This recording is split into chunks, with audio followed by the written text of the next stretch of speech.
Good evening, everyone. This is the Gatekeepers. This is episode 3, I believe.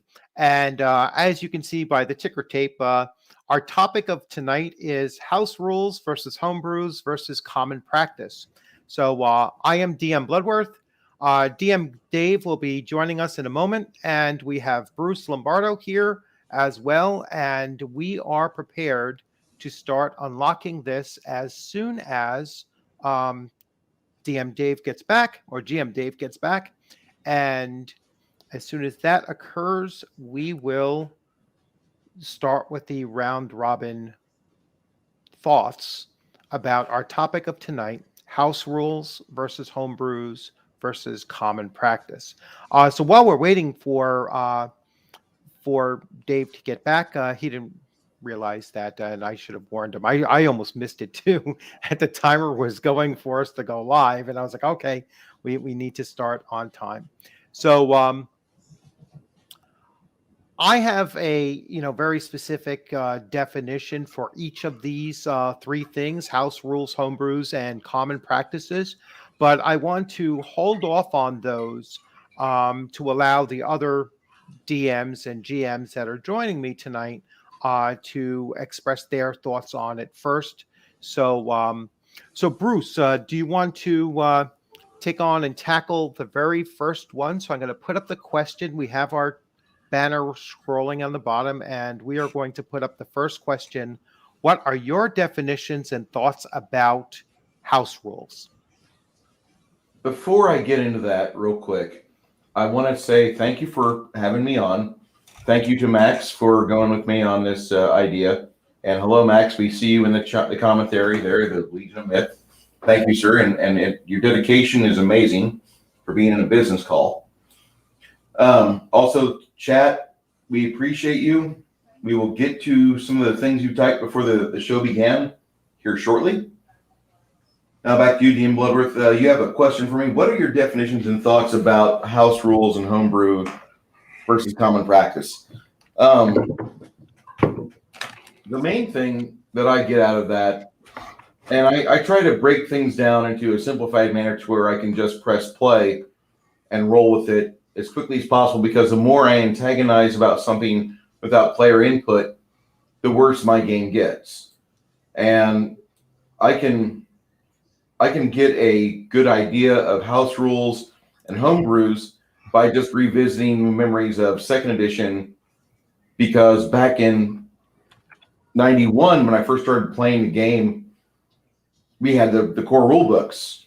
And then by campaign number 3, not only we have core rule books, we had Trapper Keepers or college rule notebooks with optional rules we found out that we had to have. We compiled them from Dragon Magazine or from what was the Steve Jackson rag that they put out at the time.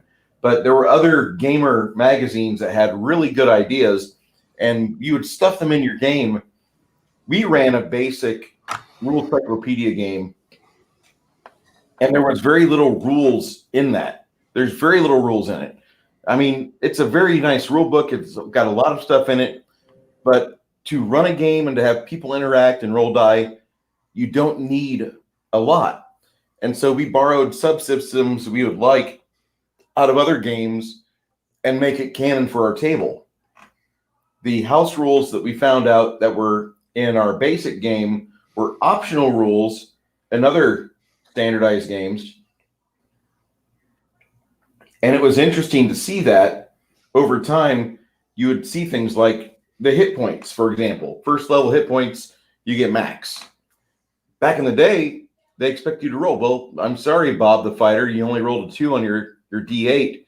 You don't get that many hit points. And your constitution is a 15, so you get a +1 extra hit point every level. Sorry, Bob.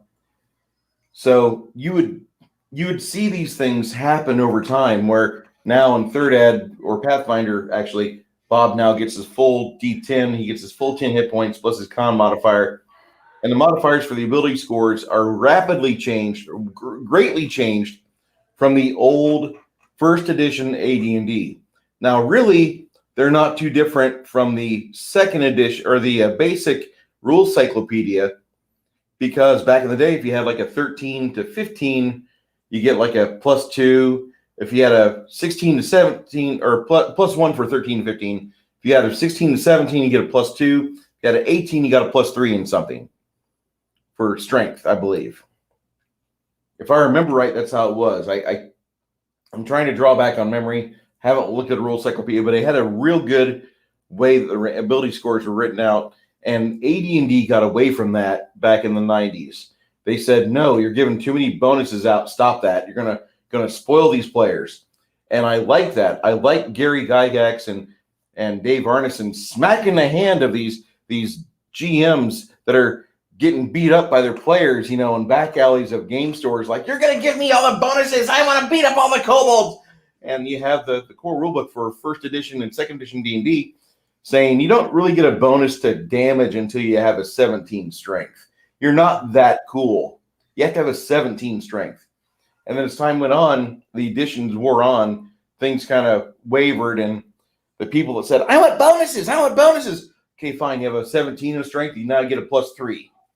It's changed very drastically from the way it was, rules as written.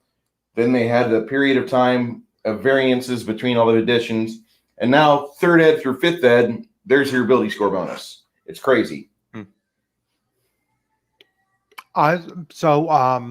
Same question to GM Dave. So, what's your definitions and thoughts about house rules? Let's start with house rules first.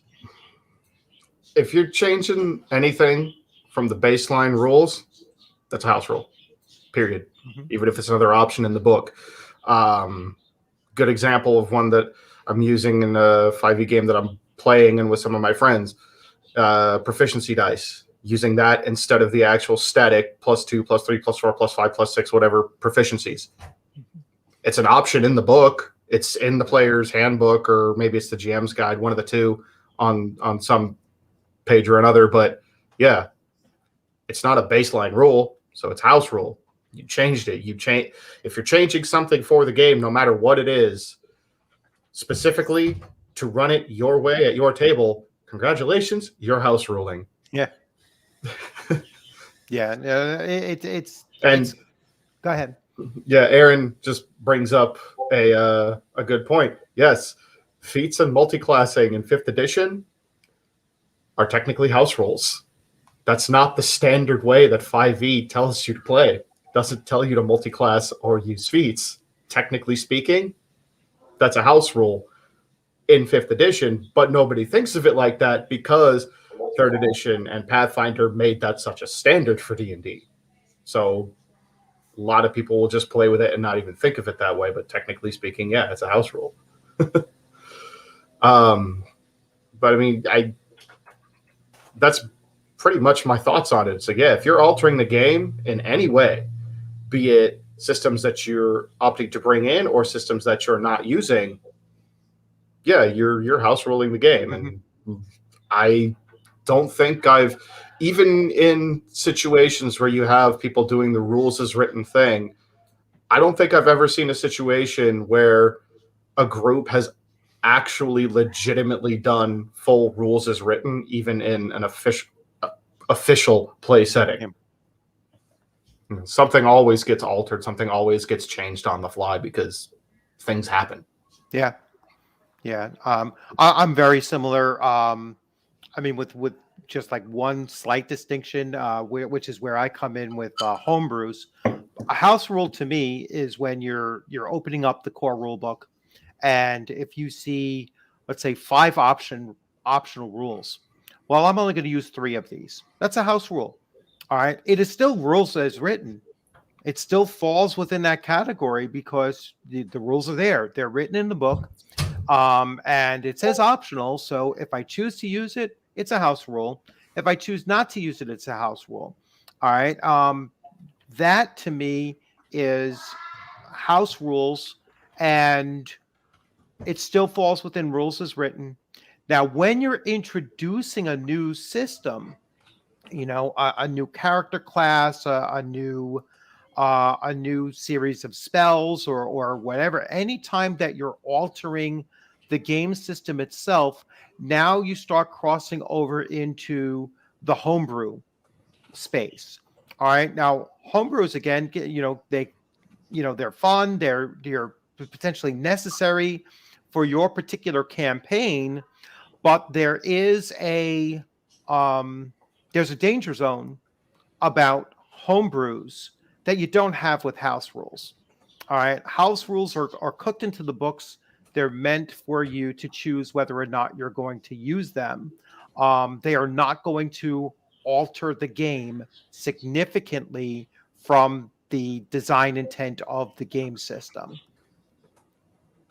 I think that's a fair distinction. Yeah, 'cause if you're actively adding something completely new to the game, then yeah. I mean, I still consider that to be under the umbrella of house ruling, but I would say it's for want of a better phrase, it's house rules on meth. Yeah. It's taking it that next step, and it's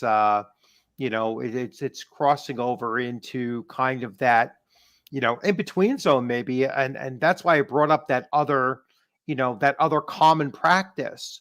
All right, so is there, and I'll go in reverse order again. We started with Bruce, so we're going to go back to you, Dave. What is a common practice like? What's something that you always use, even regardless of game system, that you always use? I don't know if I necessarily have any one thing I always use.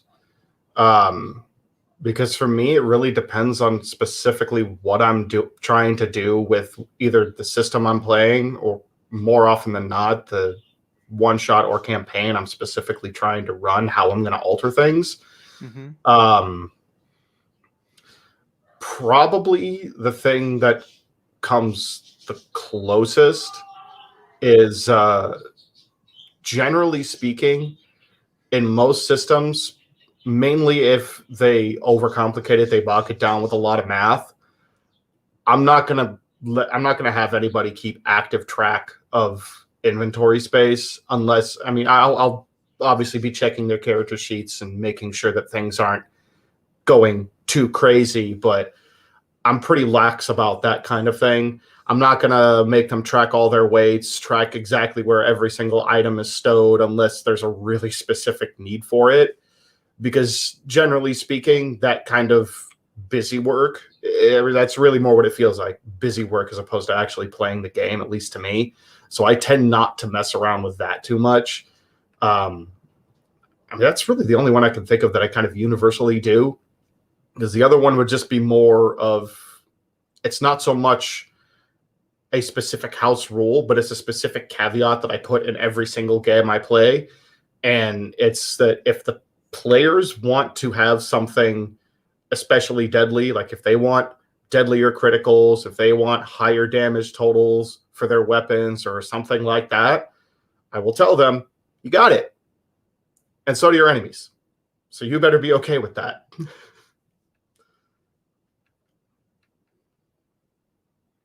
Muted. I'm just going to pop this one up here. So house rules and homebrews are essentially the same. House rules turn into homebrew when you significantly, in large ways, change the game where it almost be something different. Well, that's the danger zone is, and that's a danger zone that actually Gary Gygax had mentioned very early on, certainly in the Dungeon Master's Guide of First Edition AD&D, is that there are certain rules that are essential, and once you change those, you're no longer playing the same game. And he was very specific. I could do a whole show on just that, that section of what he was talking about, and so I won't do that now. But there are certain rules that are essential. And by changing them, you alter the essence, the feel, and even the mechanics of Dungeons and Dragons so significantly that you're no longer playing Dungeons and Dragons. And that could be for any game as well. So, I mean, if you went in and you were playing, if you were playing Call of Cthulhu, and you stripped it of its insanity mechanic, you're no longer playing Call of Cthulhu. You've just altered not just the one of the major features of the game system, but you altered the entire essence of it. That just that was one of the most common outcomes of any game session I ever played Call of Cthulhu in, was that your character either died, went insane, or avoided everything, avoided even doing the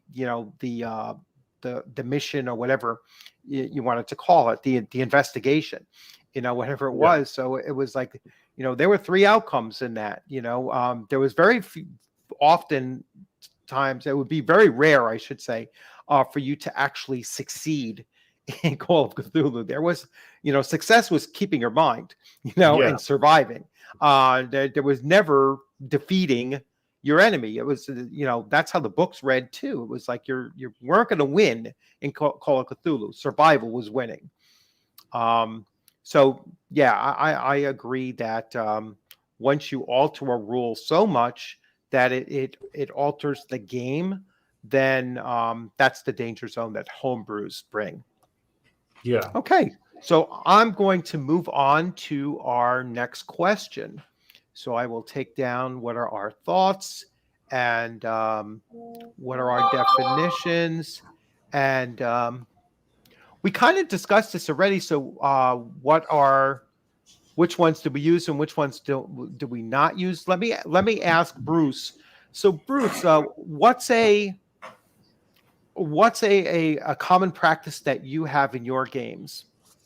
I'm really gonna piss off some people, but I like third edition using keen and improved critical at the same time. That way you do have an increased threat matrix. Oh no. Well, I also have the Paizo critical and the Paizo fumble cards. And I think those two decks of cards are really good to help randomize the die events that happen. The dice tell a story. They really do. And I don't like it when I see DMs fudging die rolls. It makes me very disheartened, because it means that you're really not using a die. You're just trying to tell a story and lie to the rest of us. And in the end, the players win and they get experience points and fame and treasure, and people kiss their butts when they go into town. I hate that. I would much rather see people get skewered, get bludgeoned to death. And that's why I offer increased ways for weapons to do amazing things once you're really good at a weapon. And if you have the money to make extra magic be bestowed upon your weapon, you have an even greater chance of disemboweling some hero or some infamous piece of shit. I really don't like GMs that avoid. One of my first games I put on YouTube, one of my players screamed aloud to the camera, and Garrett was there. Thank you, Baron G-Rock. I cannot die. And in the next game, The next game that I uploaded, a stone giant hit him with a military pick with a ×4 multiplier, trip nat 20 on camera. And so I told him, I'm like, if you can make a saving throw versus a fortitude 84, you can live through this. So all he's got to do is just roll a natural 20. I mean, if there was going to be a round where natural 20s would happen, it'd be this one. It would be the universe would smile upon thee if you would have a fourth natural 20 rolled right now. Go ahead and roll it. And he didn't. So he died. And my entire table just started packing up right there. Like you can see in the video, everybody had their coats on, their notebooks and their laptops were in their backpacks, and they were getting the hell out of the apartment. They were done. You just killed Zine's character. We're out. We're out of here. And it was one of the greatest moments of my DMing life, which happened so young. I have nothing to look forward to. And it makes me so sad. But no, I just like the die to tell the story. And I know that sounds crazy. As much as I hate Evil Hat and I want them to find themselves in a ditch with tons of dirt upon them for their crappy ideologies. The fact they've made a system based on RNG makes me a little bit happy. And I know that sounds crazy. I don't want them to make a lot of money. I already gave them $50. That's enough. But I do like the idea of the die telling the story. If the players choose correctly and they have the right bonuses, they'll win. And if the players are not fated to win, they die. The heroes in the story die. There's plenty of stories in literature where the heroes fail. Mm-hmm. And it offers a chance just read for somebody one. else Yeah. to pick up that mantle. And I don't think we have enough of that today. And then that's why I offer the extra critical hits. Right. To build on that, that's something I've been saying, and I've been saying it in my current group as well. I want you to be heroic. I will reward you for being heroic. All right. And to be a hero, you have to be at risk. All right. If you're not taking on any risks at all, your performance level is going to be affected by it. The AD&D first edition, they have a rating system, where it's like, well, if you're rated like a 4 or a 5, being the worst ratings, then it might cost you double the amount of gold to train because you just weren't rated that well. You were below average in what you're doing. Actually, it was a 4. A 1 being the best, which means that you would have no cost for your training because you were acting so heroically and just putting yourself at risk that this is your bonus, that you're going to have an easier time training because you had learned from that experience. It's kind of how the system is laid out.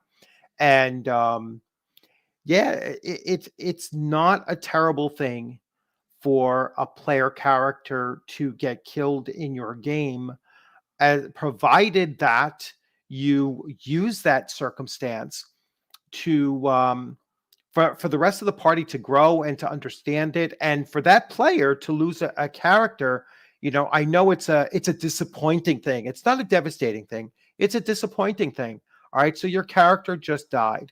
I, as a DM, I'm going to make sure that if everybody survives and they go, into the tavern, maybe a week, a month, 3 months from now, your player character group is in a tavern, some distant place, and they hear the story, or a song sung about that player character that died 3 months ago, and now they start to realize that, hey, this is a heroic fantasy.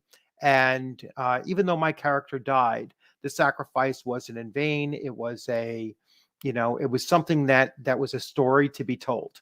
So like you said, Bruce, the dice do tell a story, and it's, the dice determines what happens. The DM interprets what happens, and then the players deal with what happens. They have to respond to what happens. And that's the best dynamic, I think, in role playing, is that, it's why it's called roll, ROLL, and also roll, ROLE. It's both the dice and how people respond to what the dice say. I think more DMs are scared to even go that route. And I know this is probably preaching to our choir, and I'm not trying to be a dungeon pastor, but I'm going to say that a lot of people I talk to in the local gaming community, that being the greater San Antonio area, they will tell you that they run a 5th edition game. And if you ask them, do you have a full table? They say yes. And then you ask them the question, as a GM, are you having fun? And they give you this look like somebody that's at an internment camp.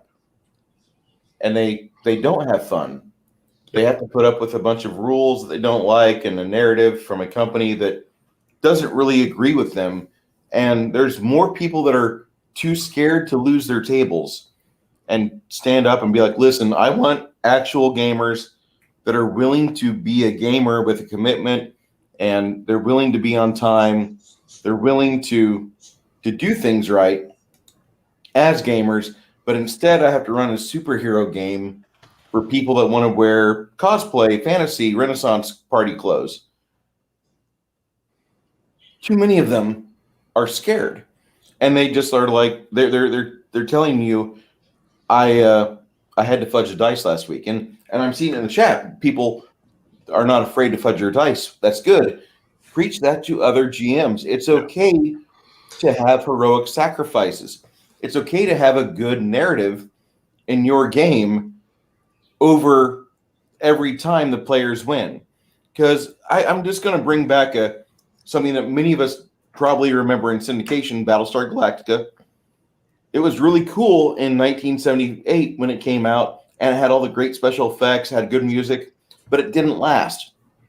The reason why it did not last is that for the first 3 episodes, the players, the heroes were on the run. They had very little resources. The Cylons were kicking their ass.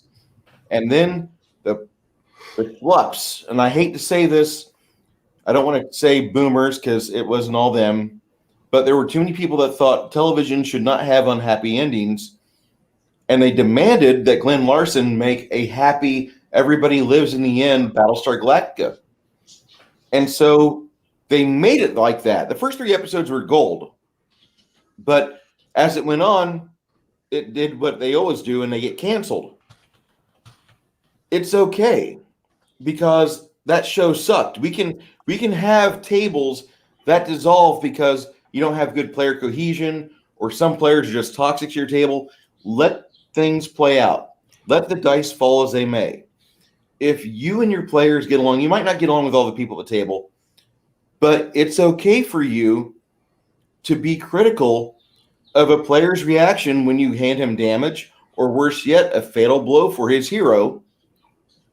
And you have to be firm. Too many people aren't firm. Too many people don't want to deal with the headache of, well, I got to figure out how to insert Bob's new character. It's a Kitsune half-bard tiefling. And it makes no sense to be in my game world of Tolkien-esque and Robert Jordan old-school fantasy. But because it's Tommy, I got to deal with this. And I have my own issue to deal with at my own table along these lines. But scheduling a conversation is sometimes a problem. But I can tell you that it's okay to have conversations with players to improve your table.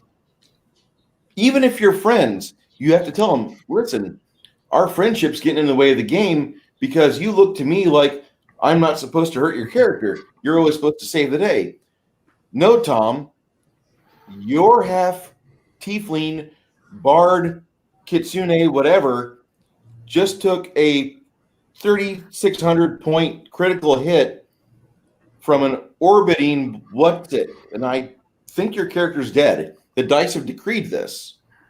I'm going to need you to take this core rule book and roll up your character 3 dice 6 as they fall, because maybe you'd understand the spirit of the game a little bit better.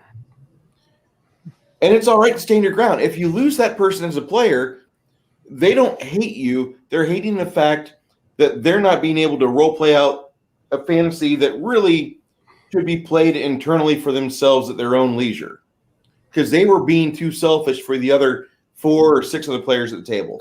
And with selfish coming up in my vernacular, I'm going to give it the floor. Welcome, OGGM. Yes, and welcome OGGM. So Glad you made it. Glad to have you in. And Right, I'm late. I guess I missed the actual start of the house rules thing. So where are we in the conversation? That was on purpose. We were discussing which kind of house rules that we sort of generally use universally, which ones are basically the standards at our tables, or whether or not we tend to run our games rules as written. Okay. Yeah, I had 2 things, but I don't know if you already addressed them. We can. Go right ahead. Yeah, we can hear your. Okay, so the first one, obviously, at what point does house rules stop being game A and become a brand new game? Mm-hmm. And then the second one is if here's one's like more of a thought experiment. If it day one is D&D, isn't every other game after D&D technically just someone's house rules, or not? Yeah, I actually get to that. That's our like final question. Mhm. Kind of ties into that. So yeah, we're definitely going to get to that. Because that's a very common, or a somewhat common thing that I've heard about the OSR in particular, and we will get to that Okay. second question that you had. The first question of when does a house rule become a homebrew and become a dangerous homebrew? Let's say a dangerous to the game system, not dangerous to yourself or anybody at your table. We don't need safety tools for for homebrews. I mean, At least not yet. unless you're homebrewing Russian roulette to be part of your game. Then, Yeah. Unless Damn it. you're the deer hunter, the role playing game. It's like live action. No.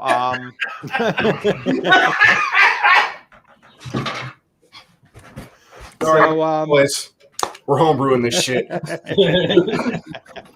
I got new rules for Russian roulette, boys. All the bullets are made out of Cheetos. What we love is enter the chat. Yeah. So, but yeah, going to that, I did mention OGBM that there is a point. There's absolutely a point when you've altered the game so much that it's no longer recognizable as the original game, and that's when a homebrew has gone too far, and it's no longer recognizable. So, I mean, there's a lot of arguments going on back and forth, with certain aspects of 5e right now. So when you start looking at, race is no longer a thing, that racial attributes can be spread, regardless of what race you. I wasn't going to go there. And I certainly will.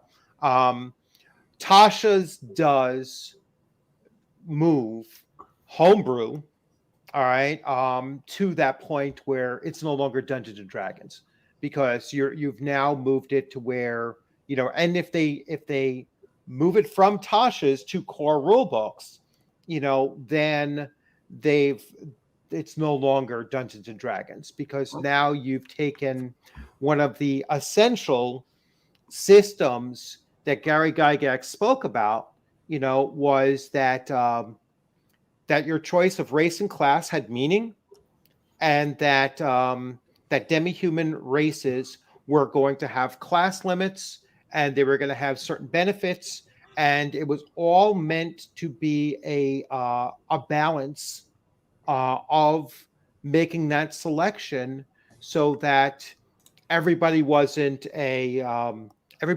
rolling up an elf just because they're the most powerful of the demi-human races.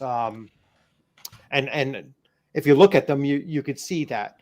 What was a detractor? It took forever in old school D&D. It took forever to level them up, especially in the pre Beckby, and even Beckby actually. It took forever to level them up. So that's where you can make an alteration to the game system, and it's no longer recognizable. So I did see something here I wanted to highlight, and it's actually going to get to the next question.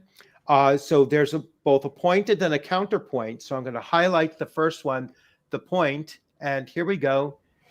Kier Marion, I hope I said that right. Kai Marion, you need house rules because of the fact that, with all honesty, most of the creators are borderline incompetent and rarely write things to cover the wide variety of events that happen on tabletop.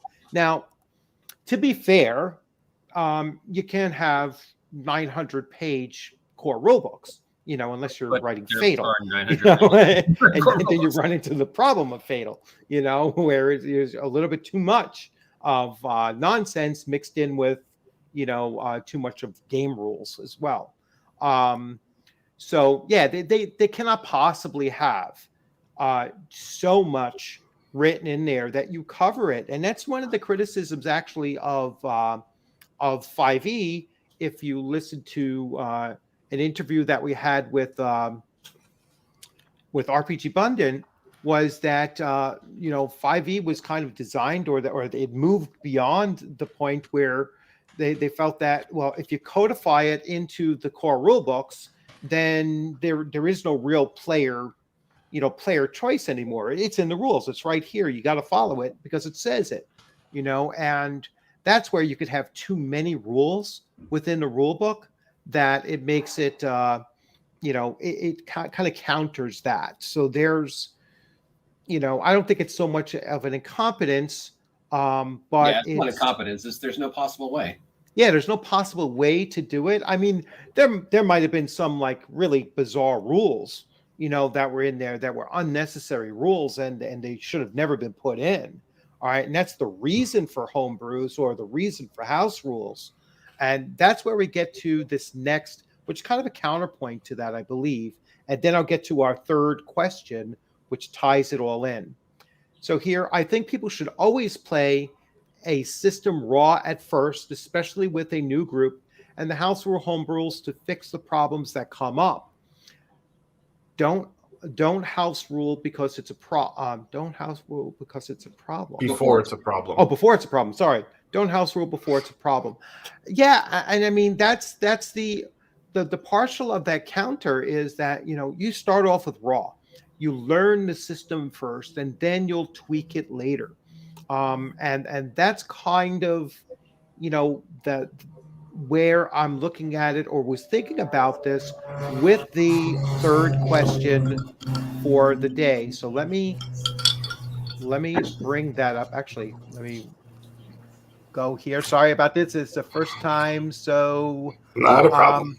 Here we go. Does the existence of homebrews say something negative about the game system you're using? So we said we kind of tried to segue right in there from the comments. So we will go with GM Dave. Let's pick it up here. I mean, arguably, it can be argued that it can, but I don't think it necessarily does in and of itself. Because, and the reason I say that is because just because homebrews exist, they don't necessarily exist because there's some fault with the system.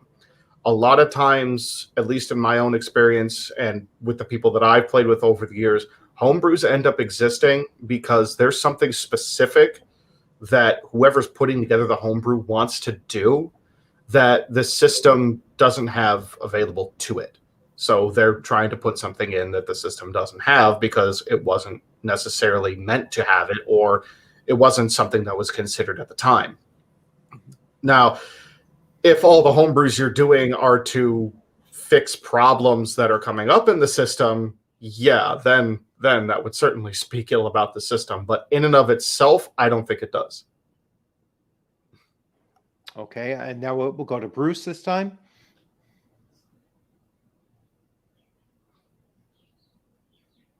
Or maybe Bruce stepped away. Bruce? Okay, OGGM. Brucey. Hola. Does the existence of homebrews say something negative of the game system you're using? I don't believe so. A homebrew could happen by accident. It could happen, because there was simply something you didn't understand, and you're like, or it's too complicated, and or because there's something a player wanted to do that the rules didn't cover, or something the DM wanted to do that the rules didn't cover. Maybe tweak, throw in some little extra bit of whatever, or somebody aggressive goes to the DM and goes, "Hey, can I do this? There's no real rule for it, but I have this, and then you're like, okay, yeah, you're right. There are no rules for it right now, so let's write them. I know when we were playing 5e, we sort of made up a home rule without realizing we made it a home rule, because for like the first 2 years where everybody was playing 5e up here, nobody actually bothered to read the rules for how critical hits in 5e worked. So we were doing it wrong for like 2 years. And then somebody finally read it. And they were like, oh, wait, we've been doing it wrong the whole time? Let's just keep it the way we're going. And that generally will happen with most tables until the campaign is over. Yeah, and then you just or if somebody says, like, I mean, again, to use 5e as a perfect example of something that wasn't covered, the tool skills. are never really explained what you can and cannot do with like the alchemy skills. Somebody starts with you've got an alchemy kit. What's in my alchemy kit? Oh, let's look. Oh, it doesn't really say. What can I do with my alchemy skill? Alchemy stuff. If you're talented, sell it on DTRPG. Make some money on it. Yeah, make the rules and then make some money on it because they're not in the book. So, yeah. So I think, at some point it can be like Dave said, if every 5 seconds you're finding something wrong and you're like, this rule makes my brain hurt, so we need to change it. And 10 minutes later, you're like, this rule makes my brain hurt, we need to change it. Then yes, it's something wrong with the system, and maybe you need to find a different system to do what you want to do. But if they just happen naturally and organically, it's just part of the evolution. That's why no two games are the same. Nobody's playing the game the same way. I think that if you're doing house rules at your table, you probably are a cognitive, critically thinking person. Because atypically, when you're writing a rule set, you're not really doing it as anything more than quote unquote a labor of love, but you're doing it as the world is perfect if we all just play this game. And again, I don't want to be like a dungeon pastor, but you look at it like, no, guys, this is going to revolutionize everything. Let me show you how to do this. And a lot of people get in that mindset where they get kind of narcissistic, where they just think that you guys will read it and be like, oh, we'll just adopt these rules for our table.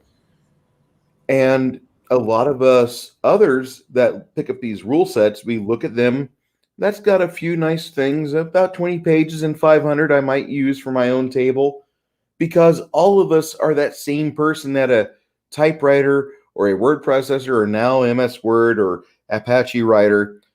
We're all doing the same thing. We're all making the same motions of actually going through the mental acuity and making sure we jump through all these hoops. Does this fit my table? Does this fit my table? Does this fit my table? And if nothing is wrong with the rules as written, you just leave those chapters alone in the book. But oh my God, you don't have critical hits worth of shit in 5th edition? Here's what we used in 3rd ed, or here's what we used in Pathfinder, or here's the critical hit chart from Warhammer Fantasy Roleplay. And if you hit so hard, you probably have disemboweled somebody. So your one-shot kills are going to get a lot more cool. Just saying, not saying that Warhammer Fantasy Roleplay from 1st or 2nd edition is the shiznit, but I love that game. I am going to say that you have a lot of people that will use 80% of the table rules that they have in a core rule book. They use 80% of it, and then they spend $300 to $500 on a hardcover because it adds extra stuff from other people's house rules. So they just so happen to know a publisher and an editor to clean up their shitty idea and like, hold on, this is bad. Let's add some pretty female non-bearded artwork to sex it up a bit, and let's do this, and we'll just piss off all the people that read Tolkien in the process. And put Thaco the Clown in here. Yeah, that'll be great. And they do all these crappy ideas, and they spend $500 on what really they could have just filled in a college rule notebook with time and experimentation. And I'm not trying to take money out of good, hardworking people's pockets, but a lot of players will buy every rule book for a system to be completionists, and they are GMs too, and then they make that mistake of allowing all the hardcovers to be used. Well, now your game no longer looks like the Fellowship of the Ring. Now it looks like Tales from the Starbound Cantina or whatever that sci-fi RPG. The floating vagabond. Yes, God damn it! I love that system, but you never want your table for high fantasy or for low fantasy, especially, to look like that, because you were going for Western fantasy. You were going for Western low magic fantasy game. You wanted hobbits and gnome, maybe you wanted a Waro if you're well read. But most people, they allow everything, and they've got this idea for a campaign, and within 3 to 5 sessions, their campaigns fall apart. Have you noticed that? I think that's something we could do I've lived in it. session. I've lived it. I was playing in a campaign with my core group of friends last year that fell apart because two of the players ended up deciding halfway through the campaign, oh, we're bored of our characters, we want to change them. And one of them decided, you know what I want to do? I want to be a slime person, because he happened to watch the anime that time I leveled up as a slime or whatever. Oh God. Yeah. And So the anime, you can't be that GM, powerful. who's a pretty good friend of mine, and I like him a lot, but he has very big problems with learning to say no. Let him do it. And it completely broke the game. Yeah, well, there's always that one guy. Yeah. I mean, every 5th edition game I've been is falling apart because people, can't. I think part of now this is getting a little off track, but I think part of the reason why that is with 5th edition in particular is because most of the people that play it are Fairweather fans. They're most of the people who play 5e nowadays are people who are going to play it a few times, maybe for a year, maybe for 2 years, and then they're never going to pick it up again. Yeah. Yeah, I'm gonna piggyback off of that. If you're coming from computer RPGs, MMOs in particular, and I'm certainly guilty of this too. World of Warcraft, I use that as an example. I played every single character class up to level 20. All right, you could do that within probably about 3 days, maybe even less. All right, We're going to sleep. But it became part of a mentality of, I'm just going to play every single character class up to a certain level and then stop. And then after doing all 20 of them, I might find one that I'll play up to level 12 or 20 or whatever, and then just stop, and that became a mentality of it that also started in that Elder Scrolls. I don't know how many times it picked up and dropped Elder Scrolls, Skyrim, online game, or just Diablo 2 Resurrection, which I'm right, what you're talking about in your channel now, and I got to get caught up on that as well, because I haven't, Diablo 2 I think is the only one that I've ever actually played, and it's such a tough game to begin with. That's brutal. That's a brutal game.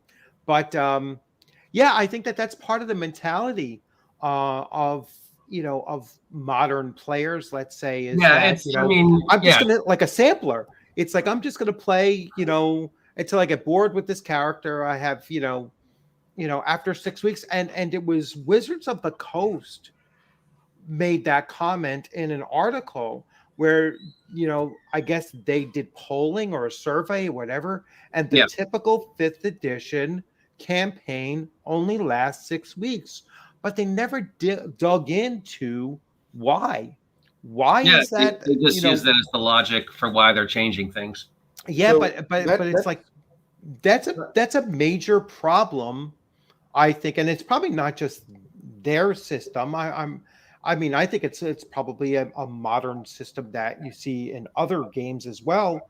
You don't hear about these campaigns that have extreme longevity, to them. You're hearing about campaigns that last for a couple of weeks and maybe a few months, and then they collapse. And sure, there's other outside things that can cause that. People go back to school, people change jobs or whatever, but other than that, some of these game systems are kind of designed for that sampler kind of mentality to it. Definitely, that is definitely an issue. And it definitely comes, I think, like you said, probably from partially video games, partially just the fact that you approach the system with a, can I do this? And then you try and find, and then it's like, oh, this didn't let me do it. So maybe if I do this, and then blah, blah, blah. And then, oh, I couldn't do it that way. So a lot of the sampling comes from that too. And then, of course, if you make more and more ridiculous things available to people, then more and more people are going to be like, well, I can be a slime person because here's the rules, right? I can bring guns into the game because here's the rules. And DMs need to learn to hashtag gatekeep. Say no. To say no, to say, and that again, session 0. Look, we all agreed no guns, so you can't now show up 6 games in with a gunslinger because we said, but there's rules. But that's the trouble with any game that makes lots of splat books. It's the same problem with Palladium and Rifts. Here, here, here, here.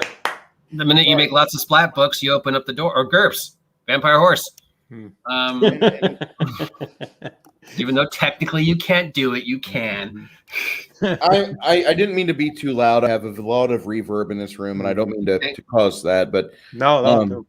I want to say that the game that I found that kept my players at the table until the COOF destroyed people's economies and they had to change jobs. I had a game for 4 years, and the majority of things I had to have come out of my mouth every session was, if it's not in the core rule book, really, I don't want it to be in your character or your vernacular. I know this Pathfinder is a big system. I get it. But I want to run a game that's of this theme, that is of this power level, and Pathfinder's already higher power level than 3E, which is already a higher power level than a lot of people's comfort zones. And I want to get into high level, because when I've gotten into high level Pathfinder, it can get very fun, especially with a 6 to 8 person group. Baron G. Rock will tell you, you can have the jaws of defeat clamp around your party, and with one good cleric or druid or fighter critical hit or dramatic decision, that table can be saved. And while the heroes might have gotten hurt or fallen, there is money for resurrections later. A lot of GMs don't even like the idea of resurrections because it slows down the gameplay, the flow, etc., etc. It kind of disrupts the idea they had for the grand campaign, etc., etc. But what I found worked for my table was we're using the core rulebook. That's my damn near final arbiter. There's other classes. You can look at those other books wistfully. Oh, a gunslinger. Oh, an alchemist. Oh, a magus. I really don't like those other classes because they don't add to the mystique of the game. All they add for you is for you to have a larger action economy and be more selfish in the name of the players win. And it really upset me that every time Paizo put out a new book, there's a new subsystem to slow down the game even further. No, I need a way to keep the combat flowing. Well, Dungeons and Dragons has never had good combat flow. From BX to present, it's never had a good combat flow. It's always been, Johnny, what are you doing? And Johnny looks at his character sheet and he looks at all the special abilities, feats, birthmarks. What the hell? What can I do? Oh my God, here's a section called feats. Hey, DM, can I do this to get us out of this sticky situation? And that's the problem, because with D&D and with every subsequent edition, it gets heavier and heavier. If you collect all the books, you will be a bodybuilder. You want to put all those in a sea bag and get fit, you could take all your 5th ed books in a big-ass sea bag and walk for 2 miles a day, and you will be like Super Saiyan, okay? At the end of it, you're going to be just such a beefcake. But if you just use a core rulebook at your table, you have an improved combat flow, you have a better idea of what your players are going to do, and I'm speaking as a DM because I don't play much. You have a better idea of what's possible. Keep everything, 90%, 95% of what goes on in your game, keep it core rulebook. Maybe a nickel out of every dollar that you give out, it's treasure. Maybe it's a spell from another book, or maybe it's a spell from this long past gone edition. Don't make it to where you can have all the splat books available, because I think the rules as written for the core rule books generally are pretty solid. They're the same thing. You have the 4 basic classes of thief, cleric, magic user, fighter, and you have these 5 or 6 core races: half-orc, gnome, halfling, elf, dwarf. That's cool. But then you start adding other shit and all the things that are supposed to be great about dwarves. Well, there's this other race that's grumpy and they do this. No, you should really get into the game with the core races and have the elves, the high elves, dictate to the party that they disrupt a supply train going towards the wood elves encampment and piss them off and get into some sort of alien warfare or be the third party in a war game and make it very completely different, where you have what would normally be just a bland ass Karen race, because I'm going to use Karen as that moniker for player's handbook, core rulebook, have different sects of various dwarves or elves at each other's throats and make the players the linchpin. Make the players to where they could be the new guy in town or the fistful of dollars character, where they are in the middle and they can make money and success either way it goes. And that's the thing. A lot of players are given all these options by the books, and their DMs just roll over. Go ahead, kick me. You can play whatever class race combination you want. I don't care. Stop it. Stop it. You are the DM. You are the head of the table. And as much as the stupid people at Kotaku, IGN, Polygon have told the players otherwise, they're not at your table. They didn't order pizza. They didn't set the table. They didn't clean up from last game. You did. So you lay down that law, and you tell the players, I know you have some really bad ideas about what fantasy gaming should be, but this is my table. Okay. And I want the theme to be like this. Here's a core rule book. And that's what I'm going to say. I'm sorry for being so long-winded. No, that's so, fine. I had a situation happen a few months back where I was in PDM's Professor Dungeon Master's Discord server for his Patreon, and just a group of us in there decided to host a little contest, which totally fell apart. I think we ended up doing a grand total of 2 sessions of this before scheduling screwed everyone over.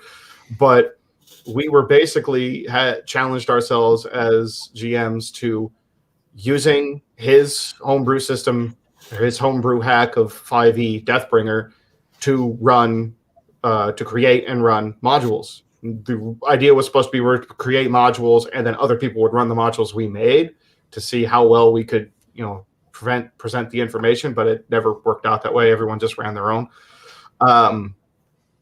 Pretty much everyone except one person that I had when I was running it ended up falling out. And the reason I mentioned that is only because the groups of people that I ended up pulling from to fill the seats so that me and the one other guy from that server could still do this and give it a shot, I ended up having to pull from a Discord server for a podcast that runs only 5e with people who have only ever played 5e. And I found that a lot of these 5e players are much, and like Aaron has said himself on his own channel many times, a lot of these 5e players are a lot more amenable to more challenging games than the Twitterati would make it seem, than IGN and Kotaku and all those jackasses would make it seem. Because I told them straight off the bat, this game is much, much deadlier than regular D&D, than 5th edition. It is, your characters, at least one of you, is probably going to die. Every single one of you has to roll 2 characters, because otherwise, when you die, you're not going to have anything to do. So everyone make 2 characters. And lo and behold, one of the new guys, his character did die right at the end. And he actually ended up loving it because he went out like a hero. He went out like a hero, killing the big bad of the session. And they all had a blast with it. Everyone enjoyed that the combat was faster. Everyone enjoyed that the difficulty was higher. Everyone enjoyed that they felt like they had to think about what they were doing. Play the game. Oh, Max is here. Uh-oh. I love that avatar of him, his little baby face. No, I mean, it's what people think I'm doing anyway, so I hate to defend Paizo on this one, but they never intended all those books to be used as one whole thing. It takes one sentence in a book to verify that. Yeah, they always were looking at the occult book and all the other books were all supposed to be sort of separate and be run as separate campaigns. So that was their thinking.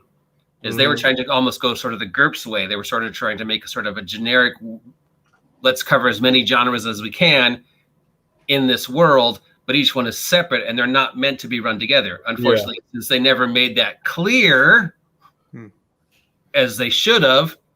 Well, but there's a book, so I'm going to bring it in. And then DMs were like, no, that was never intended. I'm running these books. To be kind of fair, even if they had made it clear, people wouldn't have noticed. For one, because nowadays everybody has the attention span of a pea, and I wasn't paying attention. Two, I wasn't listening. Exactly my point. And for two, Pathfinder was literally a 3rd edition hack. It's a D&D hack. So D&D is seen as, WotC 1E is seen as generic fantasy role-playing. Specifically, it's seen as fantasy. So when they started bringing androids and the sci-fi stuff in there to build up to Starfinder, it was I'd never met anyone who assumed that was supposed to be done by itself. I always met people that were like, oh, they're throwing this in there. I guess they're doing like the World of Warcraft thing then. No. They had a very specific story they wanted to tell. Starfinder was all the players' fault. And I did like that about Starfinder. The fact that Glorian got destroyed was all the fault of players. That was very clear. Even if they never said it, it was obvious that the whole world was destroyed. I firmly believe that of all the suffering that players and their characters suffer, only 10% of that is caused by the dice. 90% of that is caused by them. Yeah. Players are their own worst enemy. As I've said, the longest game I run was 8 years, and that was my Freeport game, and that was sort of Pathfinder, but it was more like Pathfinder Light because half the time we just sort of were just like, I don't know, just roll, because there were so many weird things that they did and often people would just forget their character sheets and just be like, I can do this, right? And I was like, yeah, sure, I know what you can do. And the running joke was, I just leave the gun on the table. What you do with it, because no matter what I had planned, they would always come up with way better, more bizarre things than anything the actual adventure was. So half the fun was just letting them run themselves into destruction, and then I think you're dead. Make a new character or work out the money to get him resurrected. Now Max is here, so we have to get back to the OGGM Max. Let's give Max some floor time. Actually, this is perfect because this is the one part of this that I really want to talk about. So does the existence of homebrew say something negative about the game system you're using? Well, first of all, I want to redefine homebrew. Since we all have our own definitions, I'm pretty close-minded when it comes to some of this stuff. Who'd have thunk, right? Shocking. For me, house rules are tweaks or fill in the blank. Yeah. If you're tweaking the game or you're filling in a blank that the game is missing, doesn't mean it's lacking. Lacking implies negativity, but just missing, it doesn't have there. Then you're house ruling it. I absolutely agree with DM Bloodworth when he says, okay, there comes a point where you've homebrewed it too far. I don't like that terminology simply because that makes it sound like you're doing something bad, but I agree with him in the essence of like, it is no longer Dungeons & Dragons if you start doing all these things. You've literally created your own game. Somebody's trying to argue with me in our comments about this on a video I did recently where it's like, I homebrew and you can't tell me not to, and I'm still playing Dungeons & Dragons. And I'm like, well, okay, you might think you are. But there comes a point where it's your own game. Take credit for making your own game. I'm not saying don't do it. Just take credit for it. You've created something new, something special, something good. Now, with that said, homebrews to me are campaign settings. The next 3 days. And the best example I can use for that is Dragonlance. Dragonlance completely rewrote the rules for AD&D 1E. It added in the 3 orders of knights instead of paladins. It got rid of halflings and put in Kender. It had the moon system. It had a different morale system, actually much more related to basic D&D. It really was not D&D in construct other than the game itself. But why is it a homebrew and not its own game? Because it still played by the D&D rules. It still had the same combat charts. It still had the same spheres for clerics. It still just expanded upon that. So that means she'll be in a bad mood tomorrow, John. Yes, I will be in a bad mood tomorrow. Sorry, I'll mute. Oh, it's the missus. Anyway, that's, I don't want to take up so much time here, but just ultimately that's kind of my definition. So I reframe it just a little bit. When you're tweaking it, that's a house rule. When you're creating a setting, or you make so many changes that you've basically defined your own setting, it's not a bad thing necessarily at all, but just call it what it is. Either call it your own setting or call it your own game. Because if somebody, and this is what I posted in one of those comments, if somebody comes up to me and says, hey, I'm running D&D, then you get there and it's like, okay, I don't use alignment. I roll a D12 instead of a D20. Character classes are dumb. And it just starts making all these changes. Like, wait a second, what part of this is still Dungeons & Dragons? Oh, I have a dwarf. The name. Yeah, right? It's like, no. And this is where you mentioned Professor Dungeon Master. This is where something I completely disagree with him on. Just because you're rolling a D20 doesn't mean you're playing Dungeons & Dragons. And he said that in a few of his videos in the past, where it's like, hey, it's all Dungeons & Dragons. Like, no, it is not. It's a fantasy role-playing game. That's why there are games out there like GURPS, like Earth Dawn, like Hackmaster, like Rollmaster, so on and so forth. But none of them are necessarily bad for you and your table, but don't call it D&D. If I sit down there and somebody says, we're playing Palladium Fantasy and rolls out GURPS, I'm what? Yeah. No, I agree. I agree with that too. That's one point that he makes too that I'm not on board with. It's like I understand where he's trying to come from with that, but I'll say it, he's fundamentally wrong on that one. It's like, I mean, it's at that point you're basically saying, by the way. Yeah, but I mean, at that point you could make the argument like, okay, are the Mephidium 2D20 games D&D? You're rolling a D20. Are the Savage World settings that use a D20 D&D? You're rolling a D20. It doesn't really work, does it? Exactly. Said Earth Dawn drink. Yes. Okay. I don't have a drink. Where's my wife? I want my Hassenpfeffer. What is Damn it, where's Bruce with his tequila? Bruce, you better drink with me there. Okay. Oh.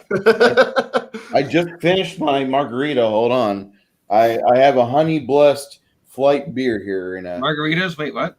Oh, I don't drink those anymore. I drink margaritas only with tequila shots. Okay, Bruce, I tried sending out that invite, but I'm not sure if that was the correct person. I'm sorry. And chat, we do see what you're saying.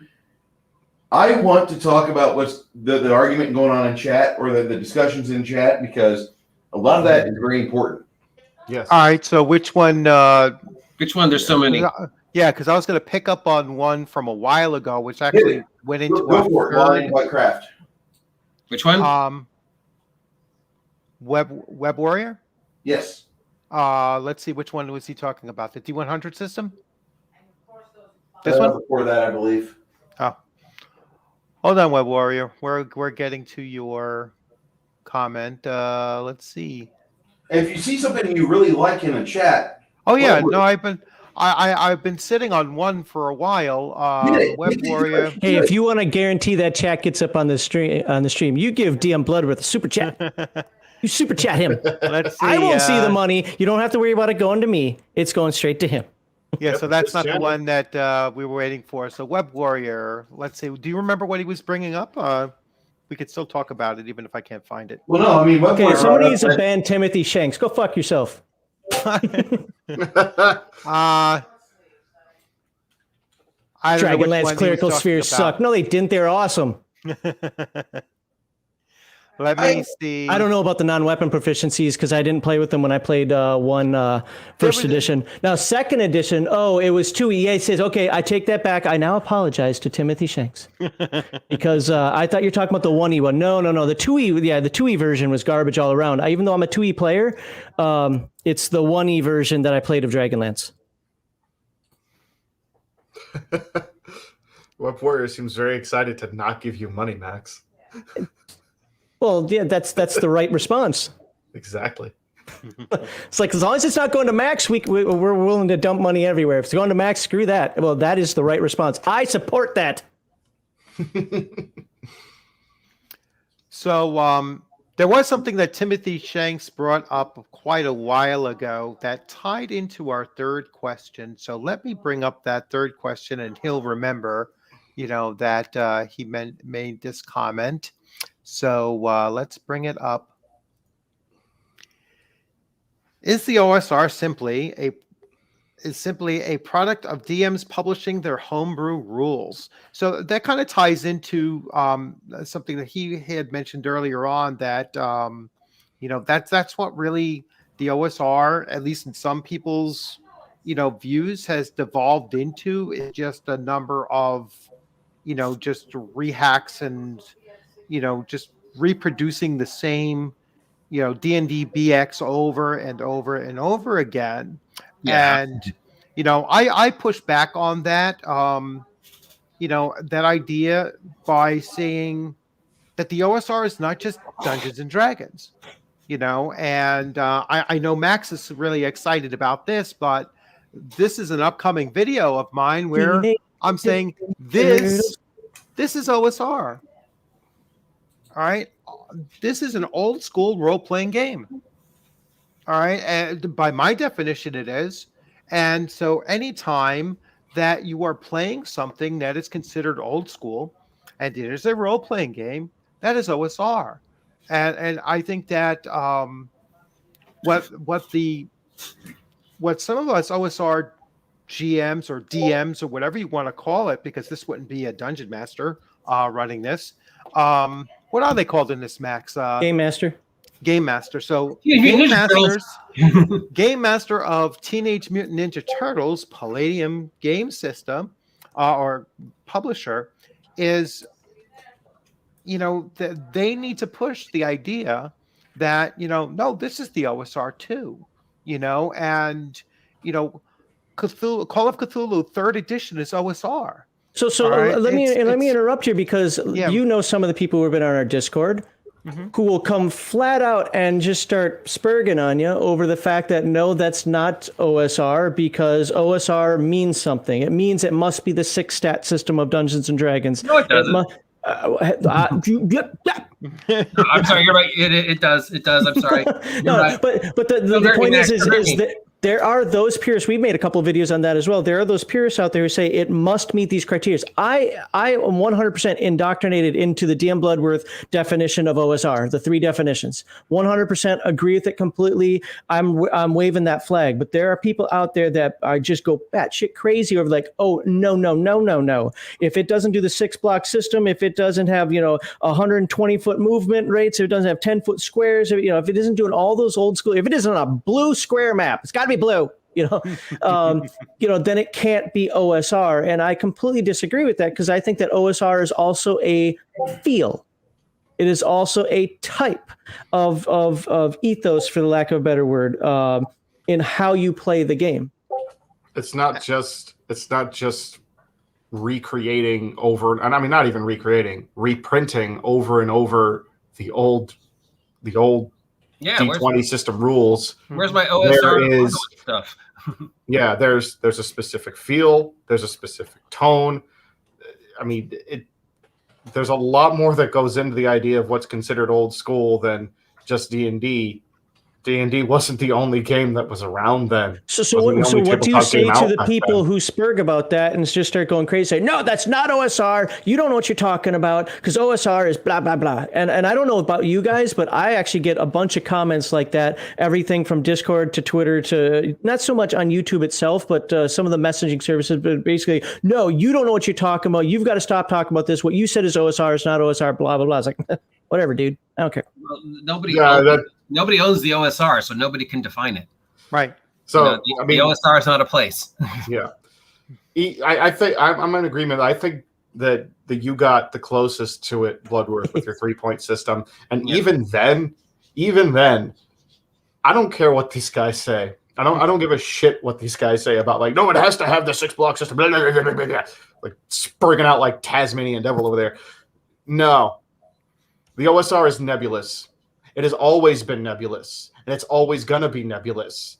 Because just because you say this is what it is, doesn't fucking mean you're right. It doesn't automatically mean that you're right. That's what it is to you. But the very fact that there's people out there who are having this debate, pointing out older games that are out there and saying, hey, this is an old game too. This is from the exact same time period. It was out. It was being run. It was being published. This is old school. You cannot run Metamorphosis Alpha at your D&D table. It's just not in the rules. Even though Jack Vance... Yeah, it is. It's in Metamorphosis Alpha is in the very first D&D adventure, Temple of the Frog. You have people that scream this.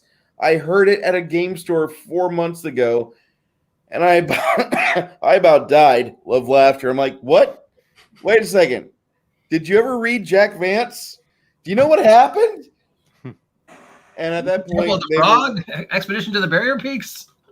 They couldn't listen.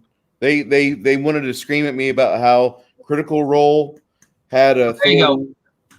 and I asked her, I said, do you go to IGN for your 5th edition news?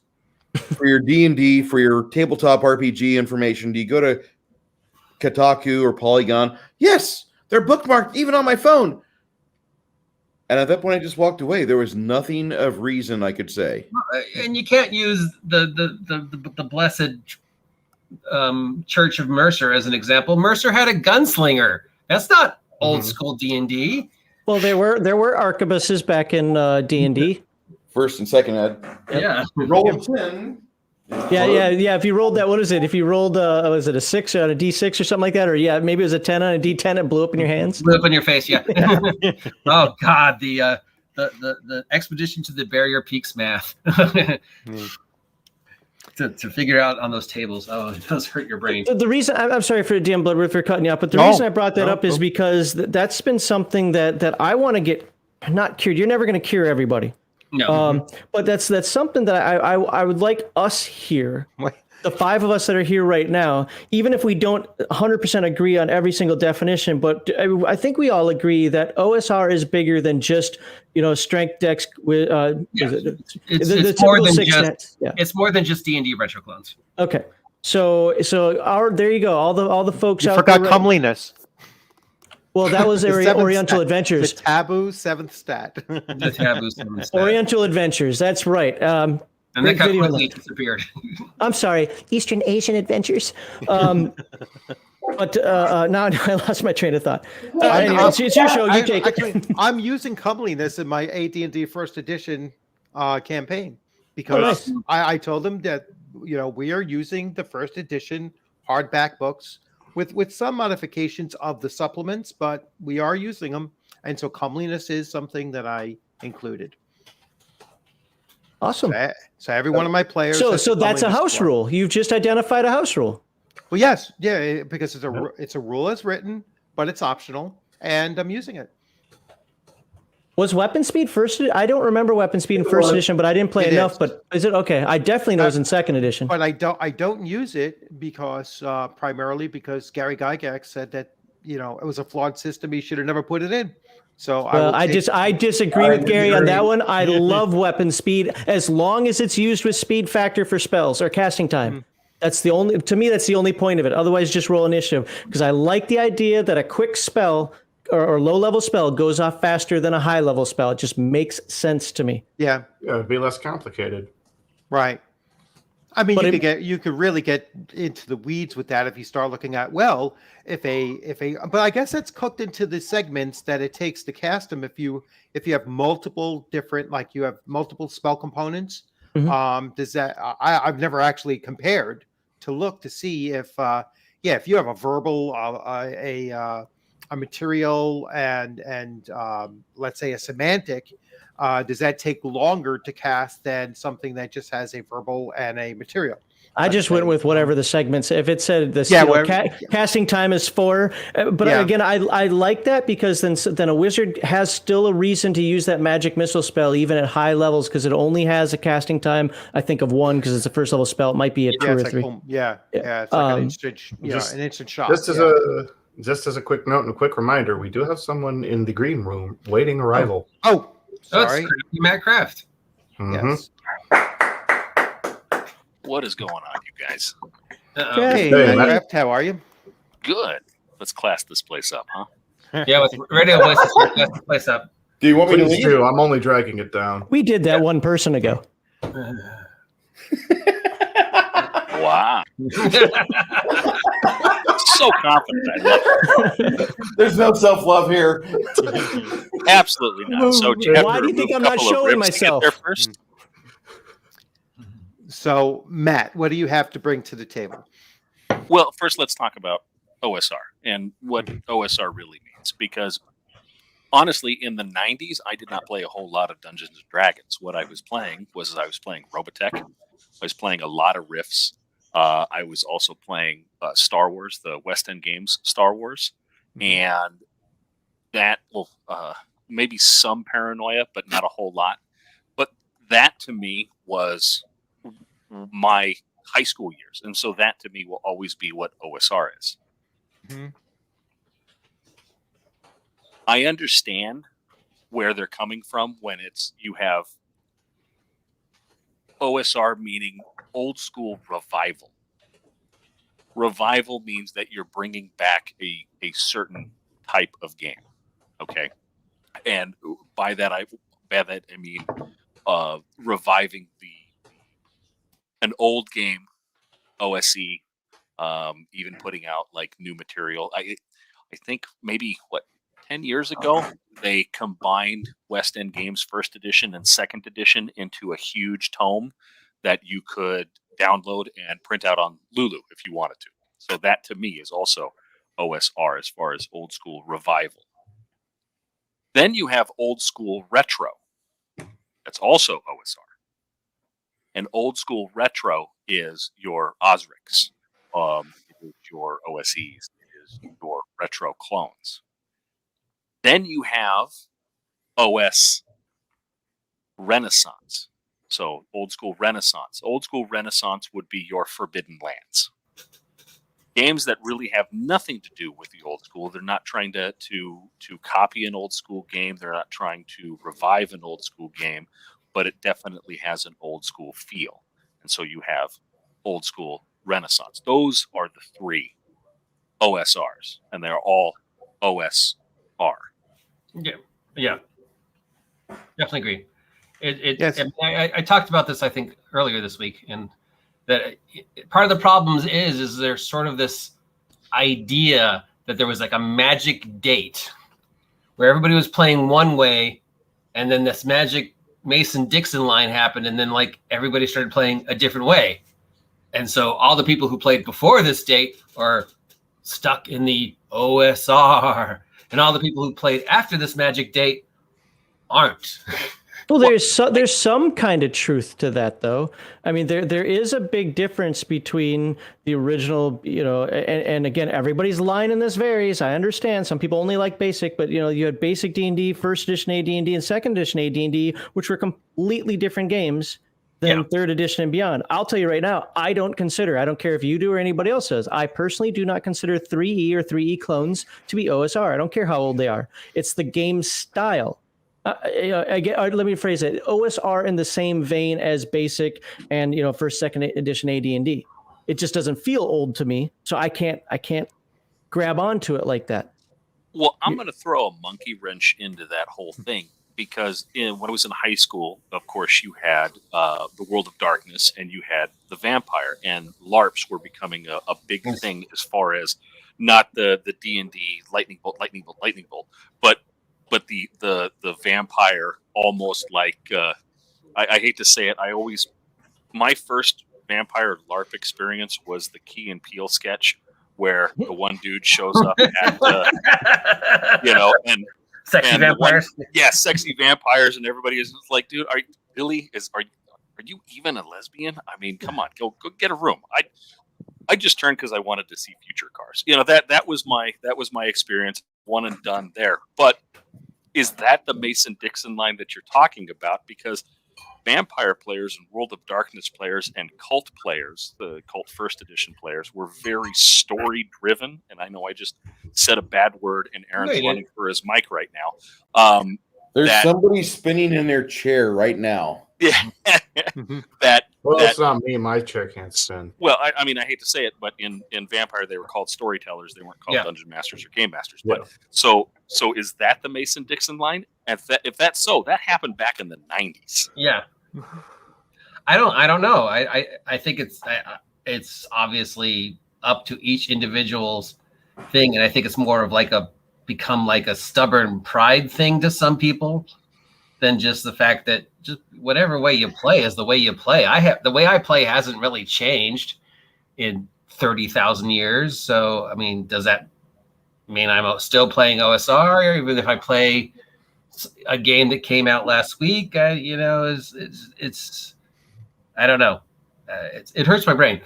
It's just that a lot of the issues, the us versus them, I think would maybe go away if people just realize that there is no magic line.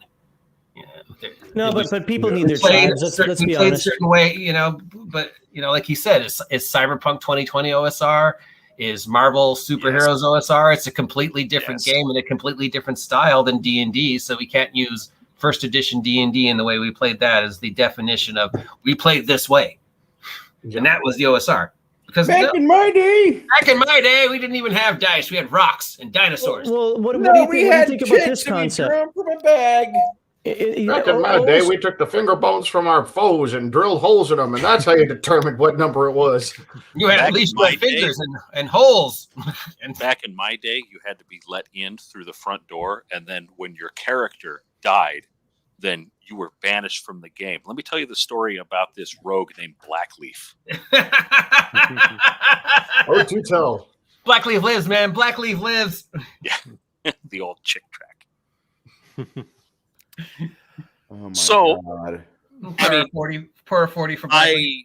I don't go so far as Max and say that 3E is not OSR, because even that was played in a very specific way that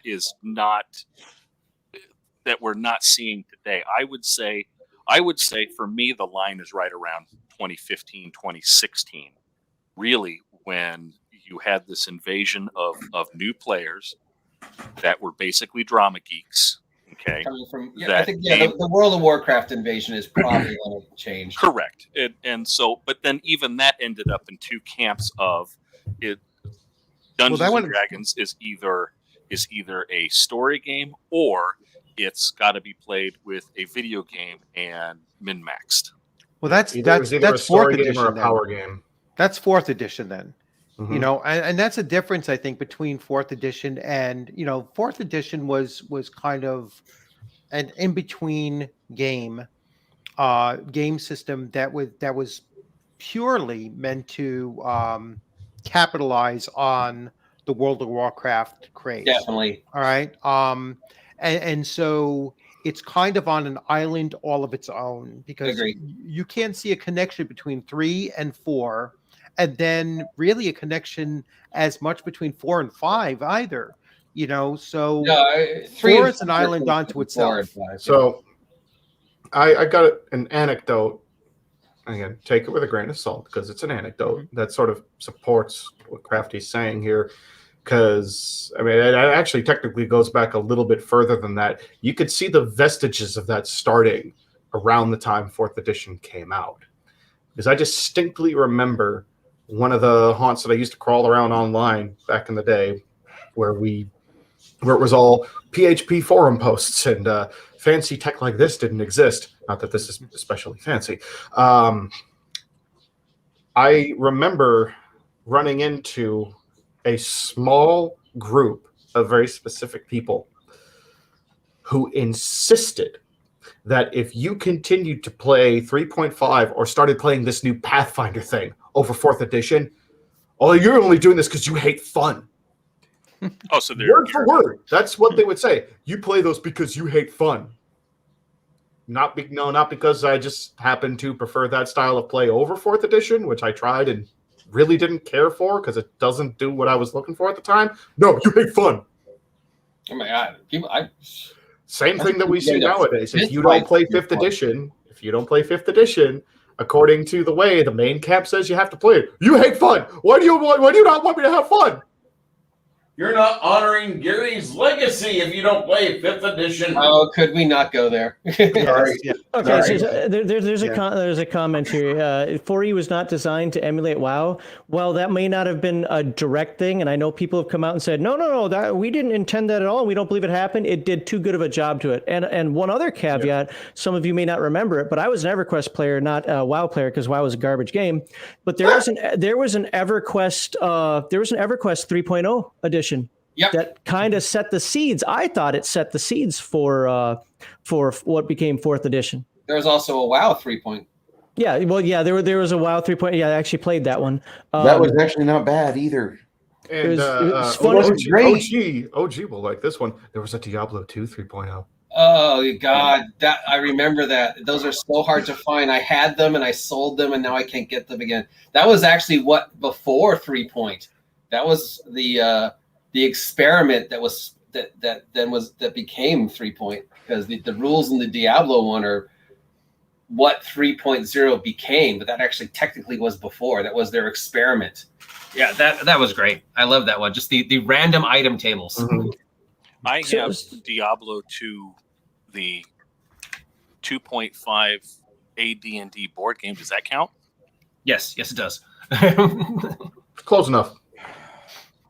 So DM Bloodworth. Yes. I don't think Max lasted 1 month. No. I played WoW in beta, said it was a garbage game, and then had somebody level my character to max for Wrath of Lich King before I decided to play. Then I just did raids. Look at Bruce flexing over Look there. at him, Bruce.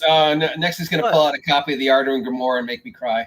So on this, is the OSR simply a product for DMs publishing for their homebrew rules? I'm not going to speak for the other people, but I say no overall, but I've complained about this quite a bit. There are too many quote unquote OSR games on Indiegogos and Kickstarters, which, there are some commenters out there who are like, you're not doing anything. You're just shilling. You're just a sales pitch for whatever. I don't see much difference in them. I have a few of them myself, some of the bigger named ones, and some of them are definitely different. But some of them change one concept and want you to pay, $40 for the book, and I'm not going to do that. Right. To be fair, I am writing my side project game is kind of my main game now, but is an OSR compatible game. But I promise you, it won't look like anything. And this isn't a sales pitch, but it won't look like anything out there because I recognize that as well. Some of you OSR folks just need to stop. We don't need any more D&D clones. Make a TMNT clone. Make a Palladium Fantasy clone. Exactly. Make a Traveler clone. Make a Heroes Unlimited clone and make it work. Well, Heroes Unlimited does work. That's going to have to be an episode because Heathen Dog and I are going to jump your shit for that one because it does work. There's a question about like Fantasy Games Unlimited. Like, I don't know. I don't even know if they.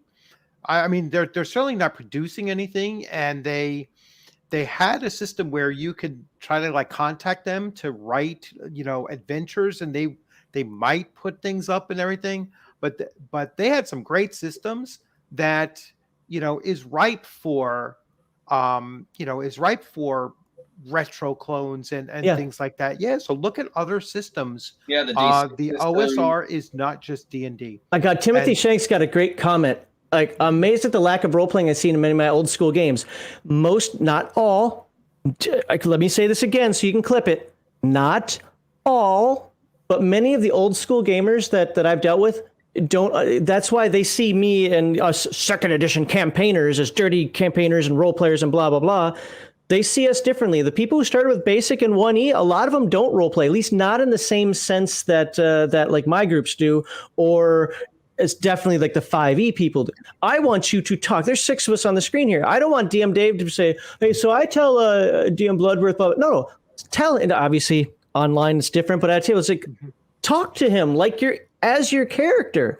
And some people are like, I don't want to do that crap. I just want to kick down doors and take treasure. And I've seen that more times than I care to count from people who play the old school type games. So I actually agree with that comment.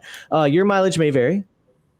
No, That's it's the same with my groups. No, I build myself on my own channel as a DM and a GM who loves the role play side of things. I've seen more murder hobos in 5e than I did in Old school. The one Okay, thing that can't demand my attention. yeah, the one thing that would counter to that, though, is that in the older systems that were, the simpler systems, let's say, so D&D Basic, or BECME or earlier, there wasn't as much of the playing the character sheet as there was playing the character.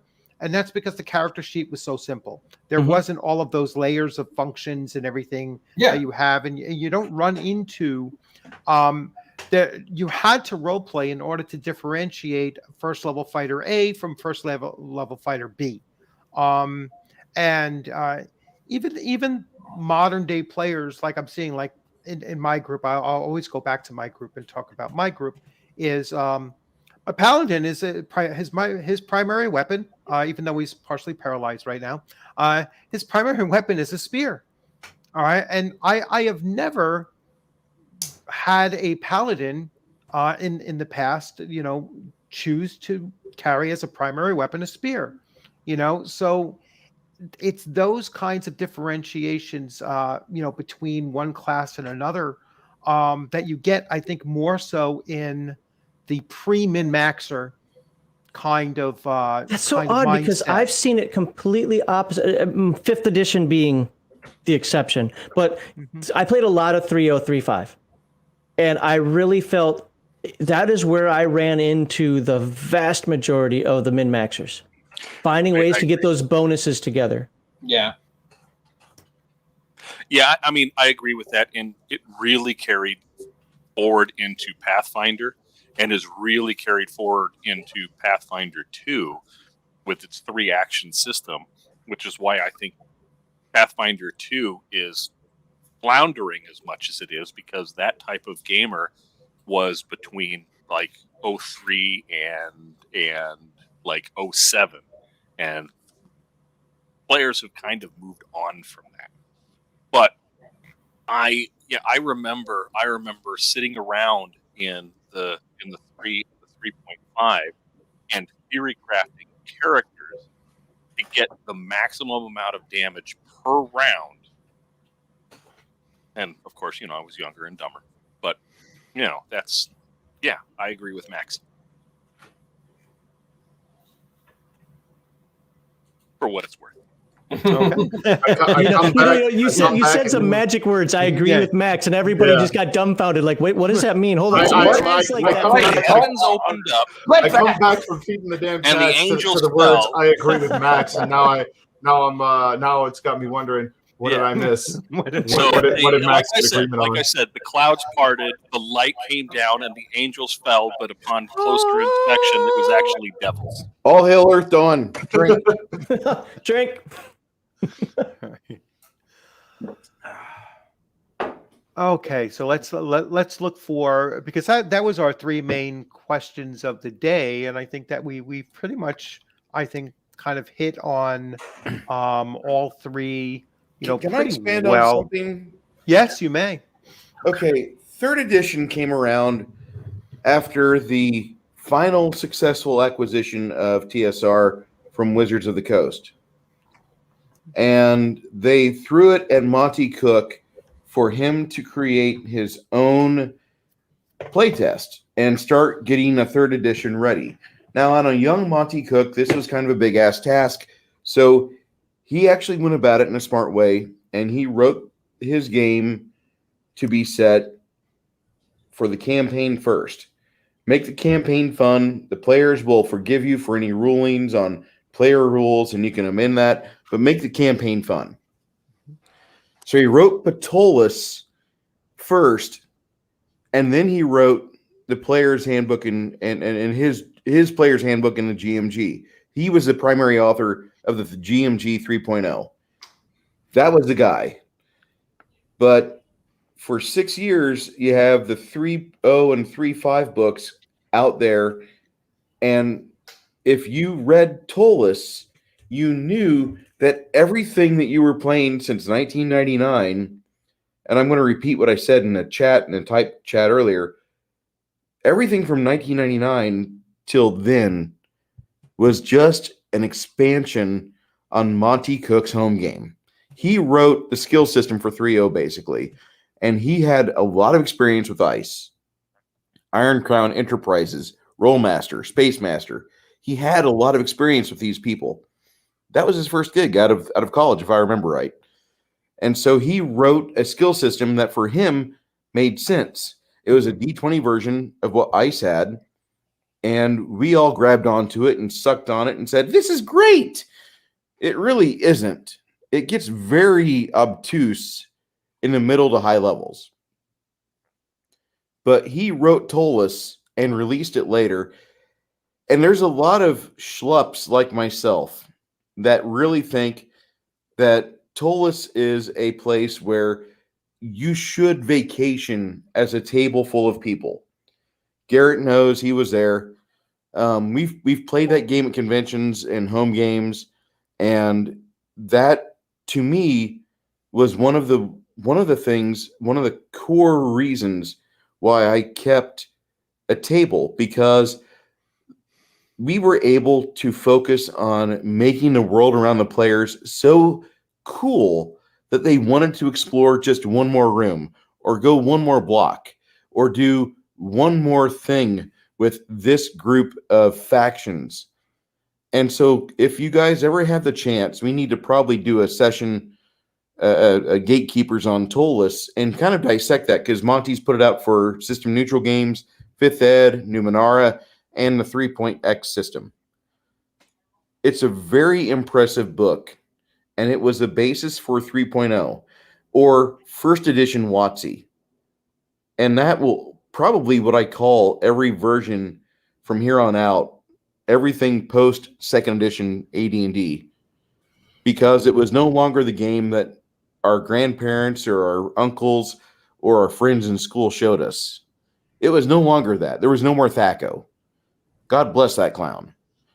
We now had base attack bonus. I really think that we need to look at Tolus and study that at a later point. I don't know if that'll be something that you guys want to explore, but it was a 664-page novel or game manual. Max would love it. You keep talking. I keep trying to look for my lighters. Yeah. I want a Fahrenheit 451, that thing from what you've been saying. So I was not impressed with Tolus. Yeah.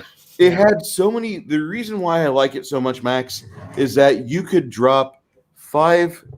You could look at 6 chapters in it and drop 5 character plot hooks, and just let the players spin their own doom. And you would be happy as a GM, because not all you do is just research these areas here and what's on this block, and no big deal. And it would do about 30 to 45 minutes of game prep for about 8 hours of time. It was really well written. You could, always host that stream, the Bruce's Guide to Ptolus. I sure, I'll helmet. That's fine. Well, that sounds like that's going to be more than one episode. What about just on your own channel? You can bring some people in, of course, it's your channel, but just do something on your, kind of like what we do for Legion of Myth. RPG Digest segment 1, where we cover a game, and we just spend weeks covering the same game from beginning to end. Yeah, I think that would actually work out pretty well. But the reason why I think that's so important is because that stupid homebrew that Monty Cook did, back on our back on topic here, that stupid homebrew changed the entire genre niche of hobby that we embrace right now. So let's address that, because so would that be the dividing line? but I can cut you off, Max, but would that then be you're the good. dividing line? I would say the for the transition from second edition to first edition WotC is a dividing line. I would absolutely say that is.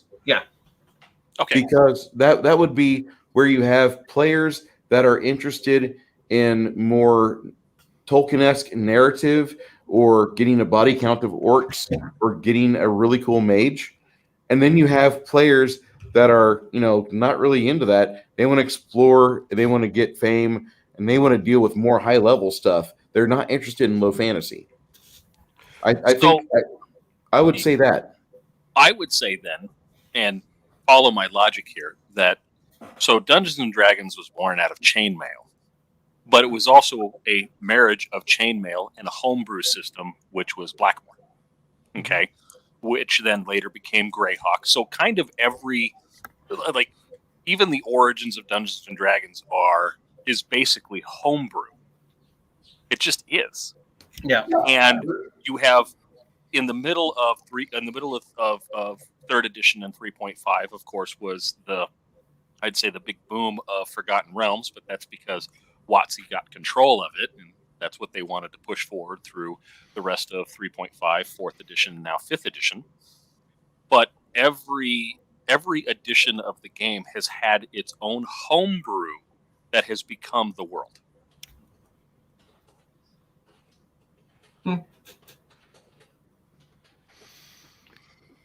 Yeah, I think that's fair. I guess I'm missing. Yeah, just go over that last point.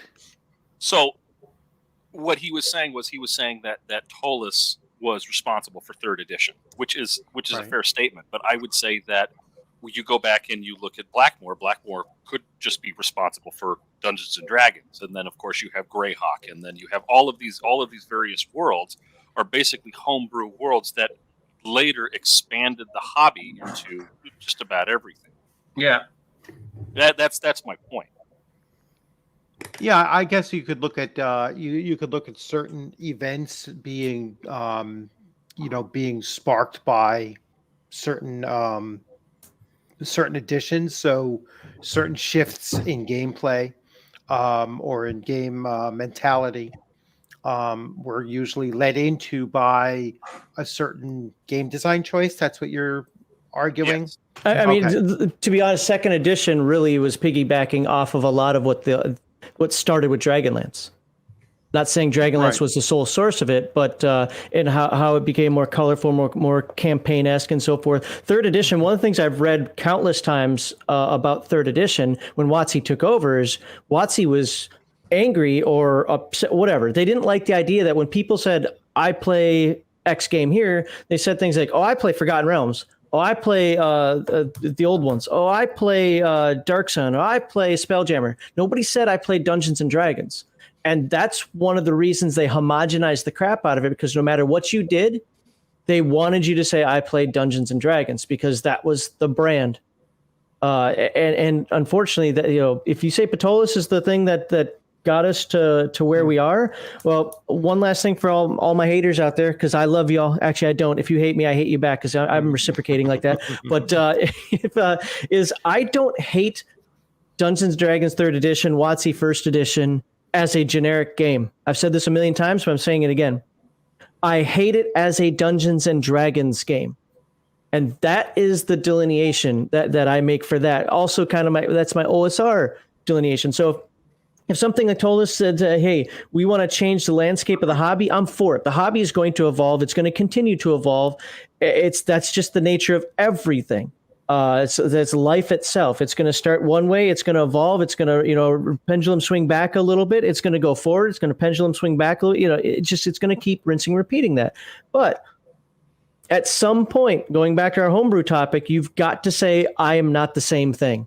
I understand it's a marketing play. It's 800-pound gorilla, et cetera, et cetera. Doesn't mean I have to like it. Good night, Biggest Geekus. Hey, Biggest Geekus. It was a good time to have you on. Sorry. So, I mean, I hope that makes sense to folks out there. And that kind of ties in the whole homebrew thing. 3rd edition wouldn't be a homebrew of 2nd edition. It's completely rewritten from the ground up. Yeah. However, 2nd edition is arguably a homebrew of 1st edition plus, not Oriental Adventure. What the hell's that book called? Unearthed Arcana and so forth. Yeah. And 1st edition is a homebrew of what people wanted from AD&D. Again, I don't have quotes on this, but from what I've heard, the scuttlebutt is, on in the internet, is that Gygax didn't even care about 1st edition AD&D. That was just a moneymaker. That may be true. It may not be true. I don't care. Or a tournament player, whatever you want to call it. I don't care. It's still a game that exists, which is effectively just an overglorified homebrew of what BASIC was. But those homebrews changed it subtly and differently where you still recognized it. 3rd edition is its own game. That's not a homebrew. It's WotC First Ed. It's exactly. And That's I why don't have a problem saying that. I love the TSR version more than I like WotC First Ed. But me getting a full table of people, even in this city, to show up on a regular basis and have commitment, I'm going to fight for that for about 8 months before I can get 6 people to show up for that. So it's easier for me to run a 3X system, as we all know it is 3X, than anything else. And I hate to say that. That's a little sad, Yeah. and Yes. and I'll tell you why. I mean, I've heard it from other game masters on here and other people who run games. That is, I find trouble finding players who don't want to play 5e. Now, Mhm. I'm going to shill for Critical Hit Games, which is in Corona, California, right down the street from me. But Yay, shilling. we have an environment where we walk in and there's a board and you can put everything up on the board, and it's well, what are you playing today? Oh, I'm going to play Conan, or I'm going to play Dungeon Crawl Classics, or I'm going to play Paranoia, or any number of games. It's not, well, we're going to play this OSR version of this, or we're going to play it's well, what are you playing today? Well, we're going to play AD&D. It's not we're playing an OSR game. So for us at our game store, it's not OSR versus them. It's, well, what are you playing today? We're just playing this game. Do you want to join? And we actually have a community of players that go, I'm game. We don't do the us versus them. We don't do the OSR versus 5e or OSR versus Pathfinder. It just, all we're doing is playing a game. Do you think that OSR versus 5e or Pathfinder, whatever, is similar to Edition Wars we used to have in the past? I have an answer for this from my own opinion, but I'd like to hear what you guys think. Yes, it is. Yeah, I do. I absolutely think that. I also think that there's a misconception of what the OSR is. And we, as primarily, I think most of us here are OSR GMs and DMs and such. We don't get out there enough and say, this is what I'm playing. Just like Crafty was saying, this is what I'm playing. And come and sit down and play. Maybe you'll like it, maybe you won't, but at least give it a try. And if I think more of us did that and just say, hey, what are you playing? Well, I'm playing Teenage Mutant Ninja Turtles. I guarantee you'll get new players that have never played that system before. Why Teenage Mutant Ninja Turtles? I heard of the movie, I heard of this, so that and everything, and give it a try. So yeah, that's a great idea to just go out there and instead of saying, I'm playing this OSR game and leave it very generic, be much more specific about it, but continue to push those other game systems that modern players might not have been exposed to, or even worse, they might have been given the wrong impression about something. So I've got a follow-up then. Yeah, go ahead. The follow-up is, this is my impression, my personal opinion based on what I've seen. It seems like when we did Edition Wars, it was mostly in good nature. Yeah, sometimes it get carried out, a little out of hand, but it was mostly in good nature. This doesn't seem like, this is why I don't think it's the same as Edition Wars. Unless your experience is, maybe I was in a nice area or something. Minnesota used to be a great place to live. But, Edition Wars was kind of like, oh, you still play that old game? As somebody said it on the stream at some point, maybe one of you guys, like, oh, I don't play Baby Basic anymore. I play a real game. Somebody said that. I remember someone saying that. Things like that. But it was more of a tongue in cheek, more of a joke, it was like, how we used to do things in the 80s, backhanded encouragement to get people to want to play our edition instead of, but now it's straight up istophobia. It's culture war. Yeah, it's a culture war Yeah. now. So it's agree. not a like a game system war. It's my an game system is outside better force. than yours. It's a separate outside force that's basically bleeding into this and turning it into something it's not. Yeah. Right. Weaponizing it as something it's not. And we could see this clear as day from, as much as I stay away from there. I always talk about how I fucking hate Twitter, how I think that place is a cesspool and I never use it. But you could see it all the time from the crazy wackaloons on there who will do the orcs are racist shit, pull all that garbage. Okay, say but all have you these terrible seen that things in about it, real and life? when- yeah. Well, they'll say all these Have things you about seen it when that at they're a game pressed. store? Every time. Have Every you time seen- that these people are pressed. No, Do you actually play? No. I don't use Twitter for the fact that I want to stay out of jail. Okay, so I don't get on that. For me, it's the It makes me cycle. want to punch people and murder kittens. Yeah, I do Hey. not have happy thoughts after that. Or kittens. So I'm just going to say that if you've ever been at a game store and you have a fresh-faced Kotaku journalist who's never rolled a D20, but she knows all about how evil Gygax is, and she tells you that you need to play this game that lets you play a Kitsune shit half-bard with some blend of tiefling, and it gets all the superpowers at level 2, and the players never are challenged. when she's and where cunning did and it brave. So If you ever meet somebody that's at a game store that actually wants to talk to you about the culture war, take the opportunity fire and run them down. You have to be like Les Grossman and smack them. You smack them or grab the person with the biggest, meatiest hands and have that director of photography punch the director in the face. You have to do that. You have to smack these people down and let them know it's not okay to spread your bullshit. No, you don't. I'm never gonna hit somebody over the stupid. Well, you can't let them just be there at a game store. But I don't know when this happened to you, Bruce. Did this actually happen to you? That some reporter came up to you and said these things?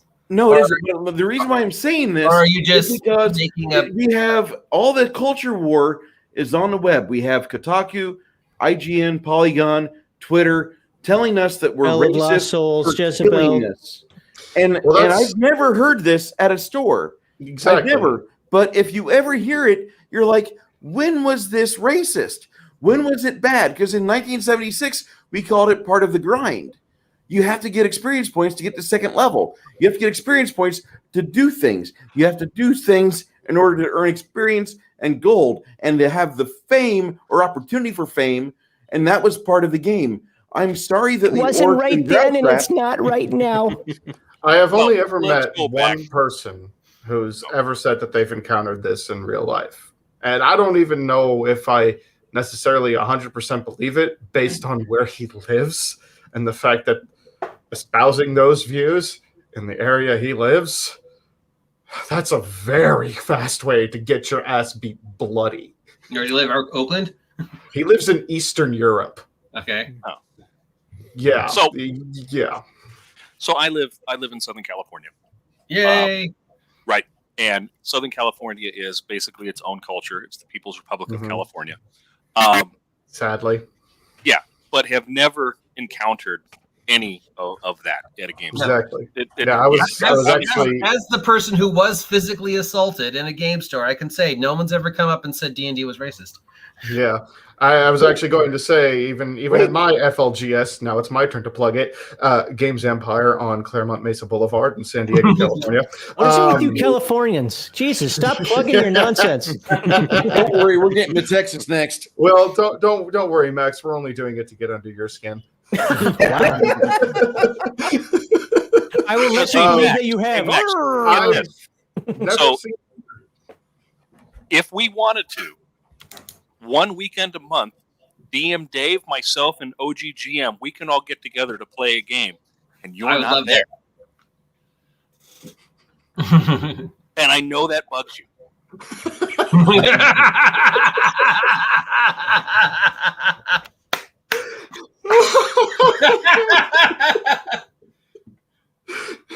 This silence says everything. Yeah. I'm sorry, were you talking to me? I was reading chat. Jesus, what?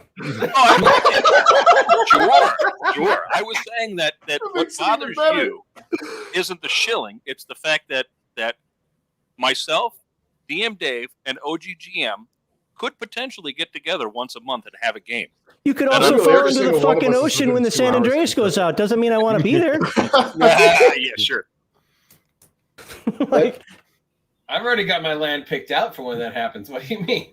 you better have your land picked out before that happens. Is it called California is is Ogville? yeah. Yeah. Otisburg? It's a small little Oji place, Berg. Mr. Kraft. Oh, it's a small little place, Mr. Kraft. Mr. Scraft. Ogisberg. If I went to California, I'd make sure to have like three cans of aerosol and just spray it in the air, just to California, take that. Well, here's the funny thing about that. As somebody who works at a paint store, yeah, that happens all the time anyway. Oh yeah. fair. All the regulations, getting exemptions to that's easy. So- You just have to say you have the right business. You know. All right, so we've had a bunch of good chat. I don't know if you guys have seen some of these questions that I'm wondering if Yeah. we should. On Discord or in this chat? YouTube. If there's Discord chat too, I don't know. But All right. No, if there's Discord chat, Let's see what we're missing. And there were some questions and so forth. I think Sheris asked one, and let me find Sheris. Let's go and see. I'll see what pops out. Talk about. I'm looking for Sheris again. Let's see. Yeah, I've been to the. Well, you're looking for that. I've been to the gaming store near me here in Alabama. I've seen this one a few times before. Mhm. So 5e holds the player's hand, and that's kind of what others have said, is that all the rules are thrown into 5e so that the DM could just point to the book and say it's right there. So the DM is making less decisions, with 5e. And so, but the players also lose some kind of agency in the fact that when it's all codified, then there's less flexibility, because then people will always point to the book and say, "But it's in the book." I can only do what my skills say I can do. Yeah, and that goes that cuts both ways. That's it's a detriment, I think, to the player as well, because they lose some flexibility when everything is thrown in the book. They lose some agency when it's hand holding, so where they think, oh, well, I like my agency and everything, you really don't. It's the illusion of agency. I think that's something that Heathen Dog always says too, right? The illusion of choice, and the illusion of, you think that you have this choice or this agency, but it's really just an illusion. Either it's created for the player's benefit, or it's created at their detriment to make it seem like it's to their benefit. So I could definitely see what Corbin Dallas is saying here, is that it's a version of hand holding. But let's see what else we saw. I understand what WotC was trying to do with 3.5, codifying everything and then going into like 5e, is they were trying to make it easier on the game master and the player to look up a rule instead of the game master making a ruling, because somewhere in the back of their mind, I'm sure they're like, well, when a game master makes a ruling, it starts an argument at the table, which honestly never really happened. But I'm sure that's where it was born out of, was, well, it's not in the book, I made a ruling, and then there's arguing back and forth for the next 15 minutes is probably what happened in playtesting. So codify it, make it to where, nope, this is an ironclad rule, and then play can move on. I'm sure that was the intention. Okay. I don't know if this is the question that you were mentioning, Max, but so a question for you all about 5e. Is 5e just as much a tabletop combat game like Warhammer as it is an RPG? And I'm going to modify that a little bit, because I've just recently, over the last 12 hours, seen this argument made that, that 5e is, more about combat than earlier editions, and that first edition actually had a much more exploration than does 5e.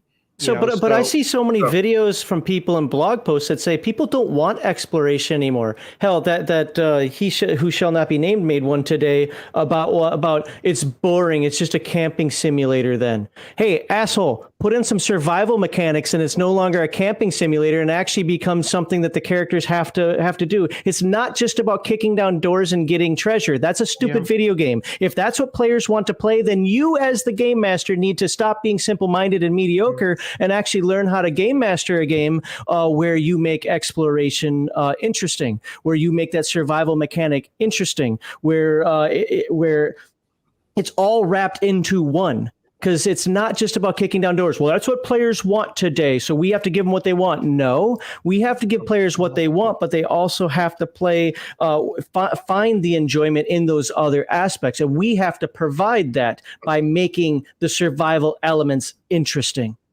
Not by saying, oh, they're not fun. No. Sorry, go on.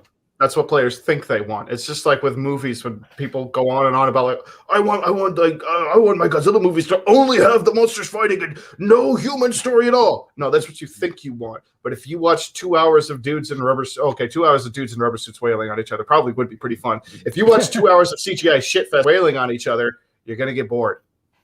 Yeah, Godzilla wasn't boring. But you gotta have a little something there to give it a little more meat. But for the question itself, personally, I say no. But it tries to look like it is. And the reason I say that, 5e tries to look like it's got the more tactical combat, the more advanced combat, all that stuff. But I can say from plenty of experience with it, you don't need to mess with any of that. The game doesn't require any of that. 3rd edition, you couldn't get away from it. You pretty much had to have the battle map, or else you would have to do some serious homebrewing and house ruling to make things work, to take away all the stuff that required the battle map. It took a lot of work to make that. Hold on, GM behind the screen. I got to ask you, in 3rd Ed Pathfinder, as a GM, have you found it possible to run without the mat and instead have miniature game conventions where you say declare first, measure second? Have you found that? Have you found a table that will allow you to get away with such wonderful vagueness? Yes or no? I found one table that enabled me to do that. Okay. That was all I wanted to know, because I'm getting ready to endeavor that. And sadly, it's going to be with a person online, which typically online you have to have somebody that can see a grid. They have reference points. And it really irritates the shit out of me as a person. And even in my last stream, somebody said Max would be screaming now if he was watching this combat. So the way that I managed to make it work is basically I kind of hammered in how Savage Worlds does it using inches, converted every 5 feet. It's just an inch, just like with a regular tabletop game. And if you're doing it with an online thing, most of the online tables have options in there to change it from a grid to using an inch ruler. Oh, look at that. You've come back to house rules and homebrews. Look at you. Yeah. I love this. I love what's on the screen right now, by the way. Yeah, this really catches me, on a few different ideas. So, and just as a note, Indigo Dragon, that is the number for next week. Yeah. So he goes to, the milestone advancement negates the need for combat and XP. It also negates the need for those more highly detailed activities such as wilderness survival and all of those things too. You kind of it's almost like a simplification of just the act of playing the game, for that instant gratification of, well, you know what, you completed this particular task, and it doesn't matter. We're not going to get into the minutia of how you got to that point, but I'm giving you all experience points for having, it's like the participation award, going to everybody just because they finished a particular story element without going into the detail of how they got there. And I was going to grab it, but one of the best books, I think, of the 1E era was the Wilderness Survival Guide. It really did a lot of purpose to, thinking about non-combat skills. And, that's what took some of the real focus on just combat in AD&D away, was the fact that, some of these skills they come up all the time if you encourage your players to think about, their non-weapon proficiencies, or their dungeoneering or their wilderness skills. And I've seen that they actually rely on them, maybe not as much as their combat skills, but certainly darn close. That it becomes a very, very real, purposeful choice when they're picking those background skills, or those non-proficient, I shouldn't say background, non-proficiency skills, non-weapon proficiency skills.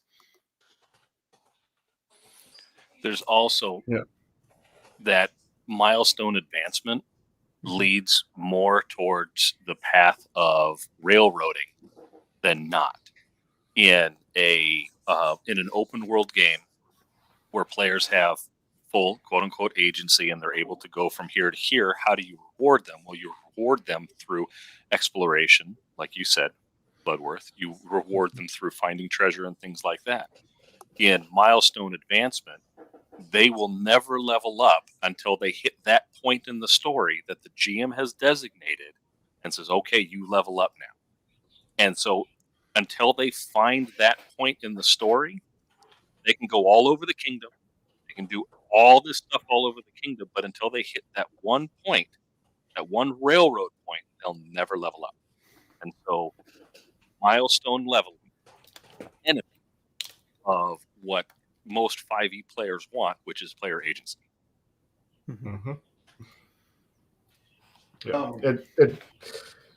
I don't want to go too big into it because, like I said, this is my topic for next week. So I don't want to dig too deep into it and leave us with nothing to talk about. Okay. But Max has thoughts. Yeah.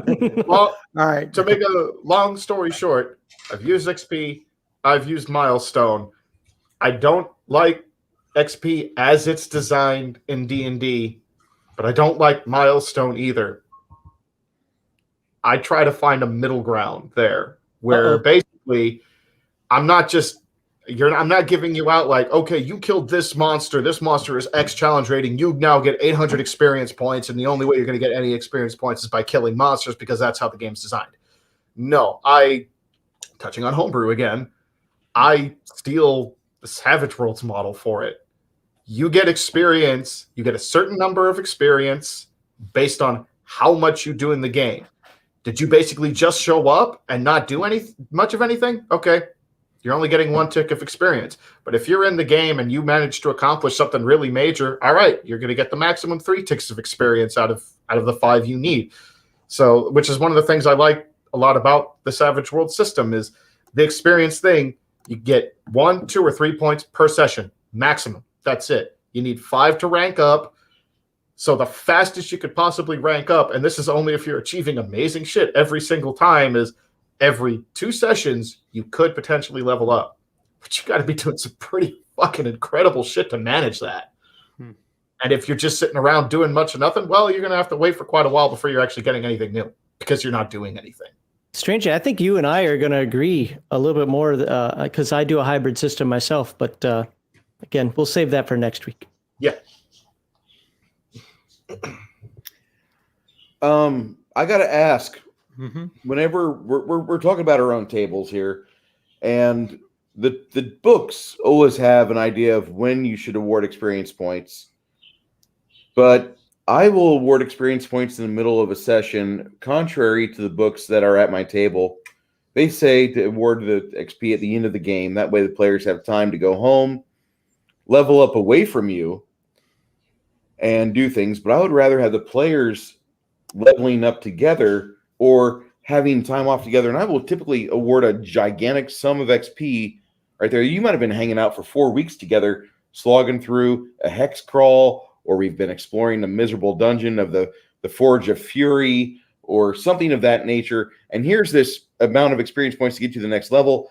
Pah!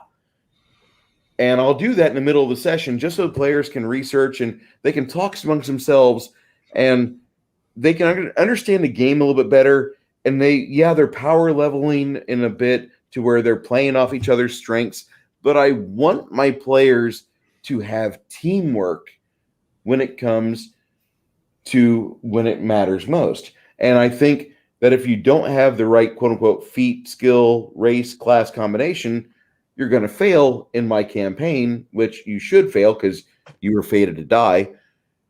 So I want them to more or less optimize themselves, not super optimize. That bothers me. That conceptually, I'm not saying your campaign is wrong, but that's conceptually a bad game. I think I want the players to practice together, because I'm going to give them a week off in town where they can go and train and find a mentor and do stuff with each other in their off time, to where like they can hone a fastball special, or the wizard can learn a new spell of a devastating spell level. I think that helps because I want the players to talk, and more importantly, it allows me to hear their conversation as they're all gathered around at the same time. I mean, I agree. I agree with almost everything you said there, other than when you started talking about optimizing and so forth. See, like for me, I like to build concept characters. My character's concept is this. I always say the same thing online, just because a friend of mine did it and it worked out so well. Like, I want to make a fire mage, so everything I'm going to do is going to be based around fire. No, you got to take this feat and that talent and this thing that'll synergize everything. No, I'm throwing fireballs at everything. But Okay. you do better if you did this spell and that spell and then surround it with this and then throw grease and then no. I'm throwing pyrotechnics and fireballs at everything. That is my concept. I want to see the world burn. Well, that's not optimized. I don't care. I don't care with either one of those methods. You can either do the optimized build that at 7th level sorcerer, you're casting 10th level fireball spells, which, okay, that's pretty impressive. You have no other tricks, little pony. You better hope your 4 fucking fireballs are able to whittle out the entire damn dungeon. Yep. No, But- I agree with that. I agree with what you're saying there. Yes. But So at the same time, I would love it if somebody's like, no, I'm a pyromancer. Everything I deal with is in fire. Everything. And if they just go on this non-optimized route that's thematic, I'm probably, God damn it. I'm even thinking about probably throwing less harm their way. Unless it's like an open die roll, like this person gets hit by an errant arrow. Let me Tommy. try to see, Bruce, if I'm kind of understanding where you're coming from correctly, to make it see if I can make it a little more clear. You're essentially saying you want your players to have their concepts, play the kind of characters that they want to play, but don't just pick shit at random. Actually try to optimize your character and play like you're trying to survive. That would be preferable within your God concept. Yeah. I want to be in a campaign in 5 years. Yeah. No, I mean I'm in agreement with that. Conceptually, I agree. I just get nervous because I saw this all the time playing any sort of 3035 game, which Pathfinder's that. This includes the Warhammer game, not Warhammer, Warcraft game, where it's always like, hold on, what gives me the best bang for buck? What is the best math in here? And that drives me crazy. Or the sorcerer. It's almost going to sound like I'm going against what I just said. I'm really not, though. The sorcerer who's plans the character out from level 1 to level 20, knows at level 1 exactly what at 14 what he's going to have at that point. I'm not super appreciative of those characters, of those heroes. I hate those. Also, I don't know if you've ever paid attention to my game, but I kind of follow a chronological use to where 2nd edition D&D happened in the campaign I play for many, many, many years. And then 3.0 came out, and there was a new class called Sorcerer. Now, these guys cast Fireball like wizards do, but unlike wizards, they don't have to study for years, and the wizards fucking hate them. They fucking hate them. And I put that in the campaign world to where you have an arcane order of people that just is bigoted against a core class found in the CRB. And I've had people at my table tell me I'm wrong for doing that. I've laughed so hard. I've had so many good laughs at these people's expense. Earth Dawn, take a drink. But I swear, you guys, this is really the reason why you should put these things in your game, because in all honesty, if you don't have friction between factions, Oh, right. you're Yes. gonna have the worst experience as a GM, because your party will optimize themselves out to level 20 at the start of your 3.5 game, and you will not win an initiative roll as a GM. You will not be able to see a third round of combat as a GM. You will not be able to actually engineer a situation, because once the party bard finds out which factions are conspiring against the party, oh God, he's going to take time off and cause a scene, and you're going to have to run a scene where he goes to various factions and rallies an entire town or parish or county against the people that would logically be able to smash the heroes into little pasty bits. So as a GM, I always am open to throw another curveball the players' way. Never let the players feel like they're in charge or they're in total control of the game. Never. Oh, of the game? No.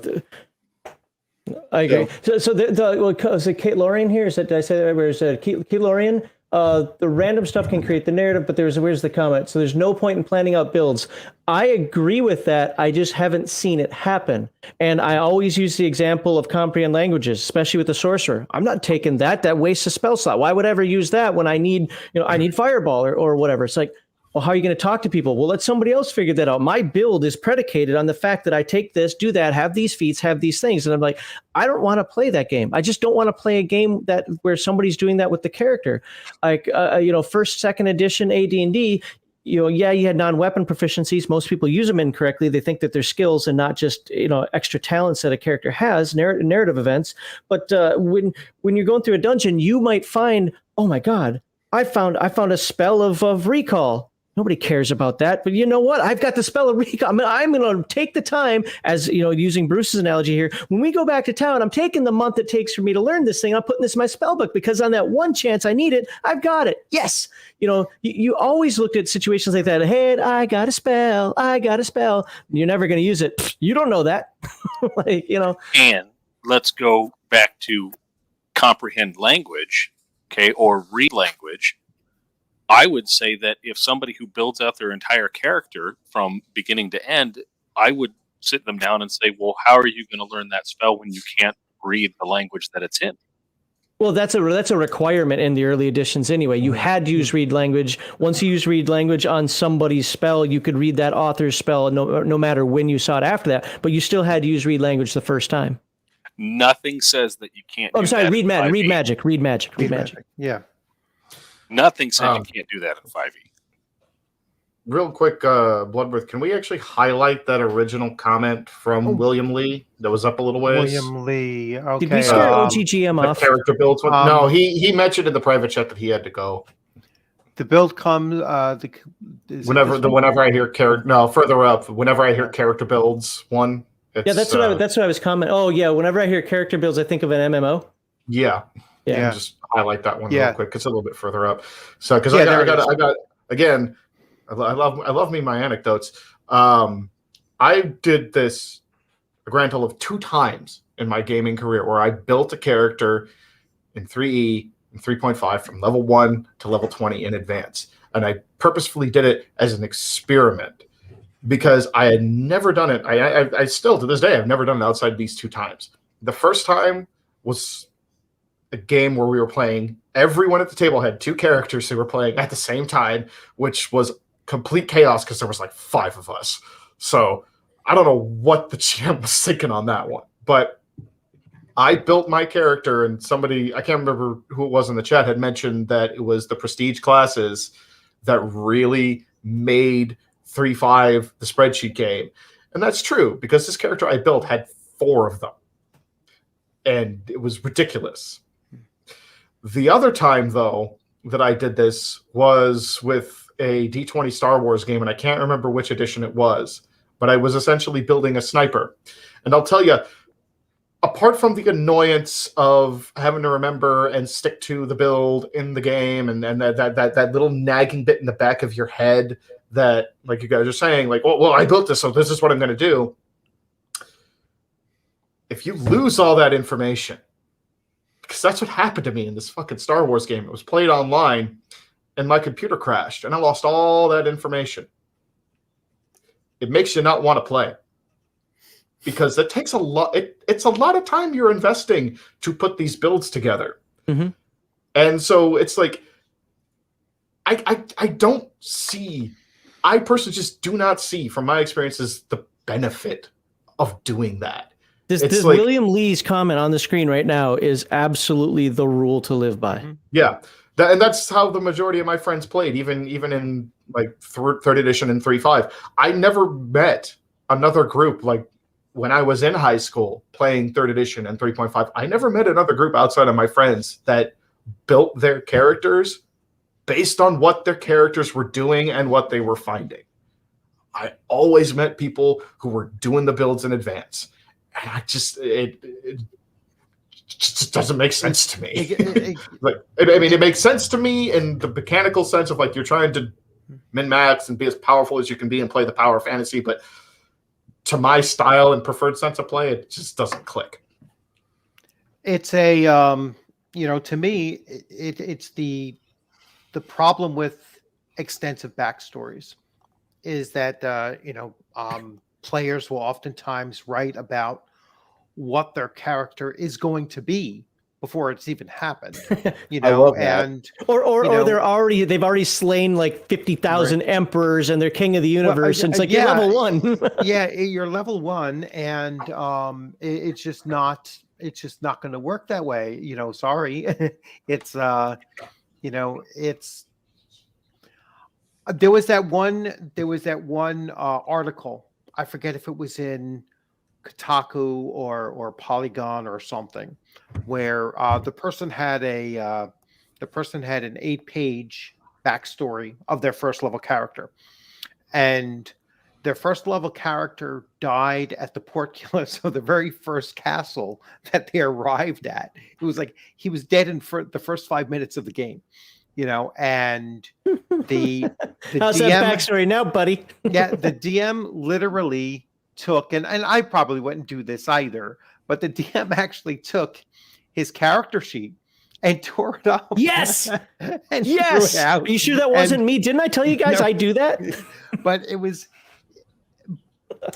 the problem with that wasn't that the DM actually did it, although I personally wouldn't do that either.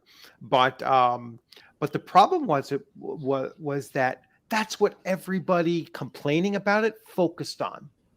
You know what I'm saying? They focused on the act of tearing up the character sheet instead of focusing on, well, what the heck were you writing an 8-page, single spaced backstory for your character that projected forward. All right. And getting to William Lee's comment here, the build comes as your character progresses through the adventure. The same thing goes for the story. Your character doesn't have a story important enough prior to adventuring. It's about the story that's being told is the one that's being told once you begin adventuring. It's a joint story between your character and the rest of the characters in the party, and it develops over time. And along that time, they're developing their character sheet. They're developing their skills along the way. They're deciding, hey, you know what? I'm really not liking this character class, so I'm going to, multi-class. I'm going to, change up classes and focus more on this because I don't want my character to die. I just had this in my own AD&D campaign. The player's kind of bored with playing as a ranger. He wants to kind of flesh him out and let him grow beyond just being a ranger. I was like, all right, well, the system allows for that. But that's the kind of thing that develops out of actually playing, and that wasn't in his backstory. His backstory had nothing to mention that, he's going to become a ranger and eventually become a ranger thief and go along those lines. It just developed after 12 weeks of play, and so William is exactly right. The build comes from the character progress through adventure. The character's story comes from the progress through adventure. That's the purpose of playing a tabletop RPG, in my opinion. Mm-hmm. I agree.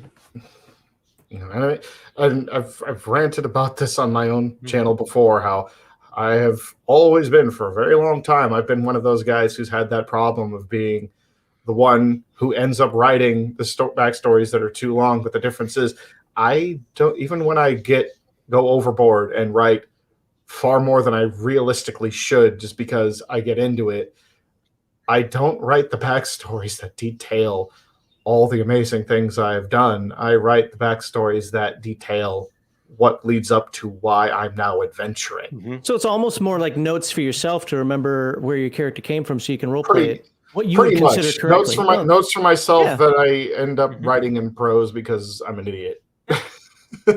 You mean you didn't hand that into your DM along with the consent form? And said, Wow. you must meet these standards right here. My character did these things, whether you like it or not. Yeah. Make sure that these things happen. Otherwise, you've taken away my agency.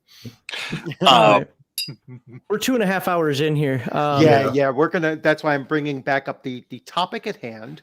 Yes. So the topic at hand for this evening was house rules versus homebrews versus common practices.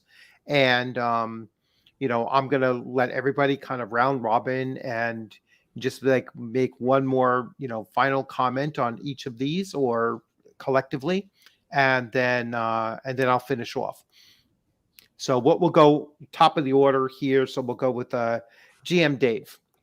Okay. Yeah. So house rules versus home brews. Personally, I stand on the idea that home brews are an extension of house rules. It is house rules that have expanded into something bigger, usually to add something major to a game that isn't there, or to fix a major problem that is there, kind of thing.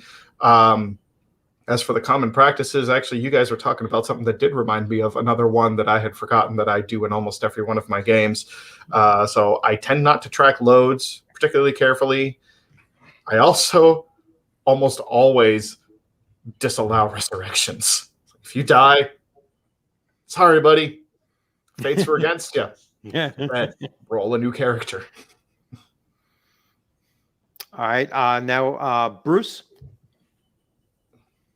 As somebody who's writing their own version, God damn it, I hate to say this, but I'm writing my own version of a 3.0 D100 base system, mostly with the bones of Pathfinder, but with the initiative combat modifier system from Hackmaster 5e, because I really like the ticking clock aspect over a turn-by-turn basis. So like what Max prefers, where you have weapon speeds and casting time in hand, there's a requirement for how many seconds go by before you can stab somebody again, and that's going to be incrementally quicker than somebody who's got a great sword or flamberge trying to whip it around, and you're there just putting this thing in their kidney time and time again. It's great. I like that idea. I like the idea of home or house rules. Our entire hobby is built on it. And the book Empire of Imagination, which is on my shelf in the other room, is a great way to just get an overall primer of what Gary was going through the 70s and 80s, and then it skips ahead at the end towards his demise. But it gives a lot of information of what they were going through and how he would talk to Dave Arneson and their table. But it doesn't go into enough detail with that. You have to go and find a Blackmore documentary, which I haven't watched in its entirety, forgive me.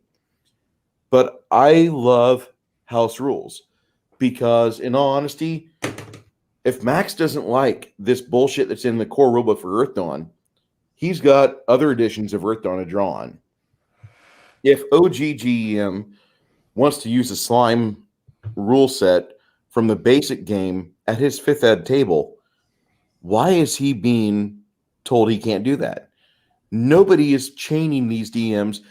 WotC or Paizo, as much as they might make you believe that they're going to change the entire niche hobby we have, they're not sending out SWAT teams, burning our older books, our stacks of magazines from Dragon and Shadis and Portents and Prayers. They're not destroying these things.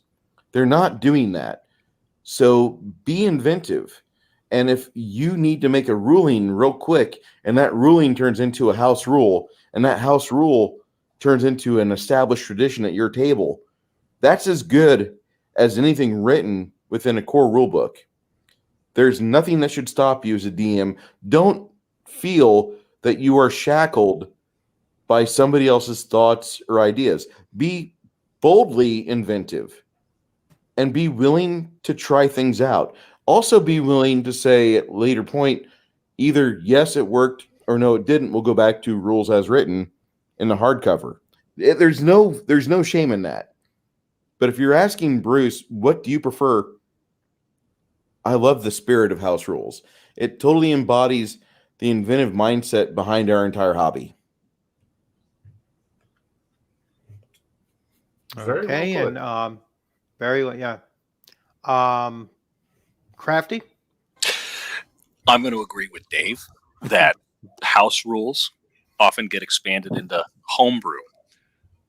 The thing that I'm going to add to that is the common practice of read your manual and make sure that what you're house ruling and what you're homebrewing isn't something that is already fixed and deeper in the book than what you've read. I say this specifically when looking at something like 5e. I noticed there's a lot of homebrew for 5e that doesn't need to be there because rules already exist in the Dungeon Master Guide that people never read. Max can tell you that I'm a dirty 5e apologist, and I constantly go off. Doesn't make any people. sense either. I know. He's a perfectly fine man, but he runs that game. I do. And there are people who, well, this rule is in there. Well, why? The answer is right here on page X of the DMG. Just use that. Or I need rules for overland travel. WotC has a perfectly good version of that says roll for weather, then you roll for pace, then you roll to get lost. It's in there, but nobody uses that. So again, a common practice would be to make sure you go through the book before you make the homebrew or the house rule to make sure that the problem that you're fixing isn't broken, I guess. Now, I got to ask you, Crafty, have you, as a GM, do you try to play a game system for a while before you actually deep dive and GM it? I used to. Now I mostly will read the book. I will sit down. There's actually a guy that I sit down with and we'll run like one-on-ones. He'll play multiple characters, and just so that we can get the mechanics of combat and whatnot down. Once I've done that, I usually just jump right into game mastering or dungeon mastering. Okay. I was curious about that because that was something that I've always been asked about. When Pathfinder came out, I played in the beta a little bit, and then I started to GM it. And I've never, sadly, gotten out of it, although I really have enjoyed the time I've spent in it. Yeah. But, Bruce, you did bring up another good common practice is if you have a table, always make sure that you have a Josh to help you learn the mechanics of the game. So don't just try to read it, but actually, it's the guy that you call over and you say, hey, let's run combat for the next 2 hours and let's see if we actually get this or not. Totally agree. Okay, Max. All right, let's see if I can summarize what basically what I said before, because I think that's the point I want to make is that house rules are good.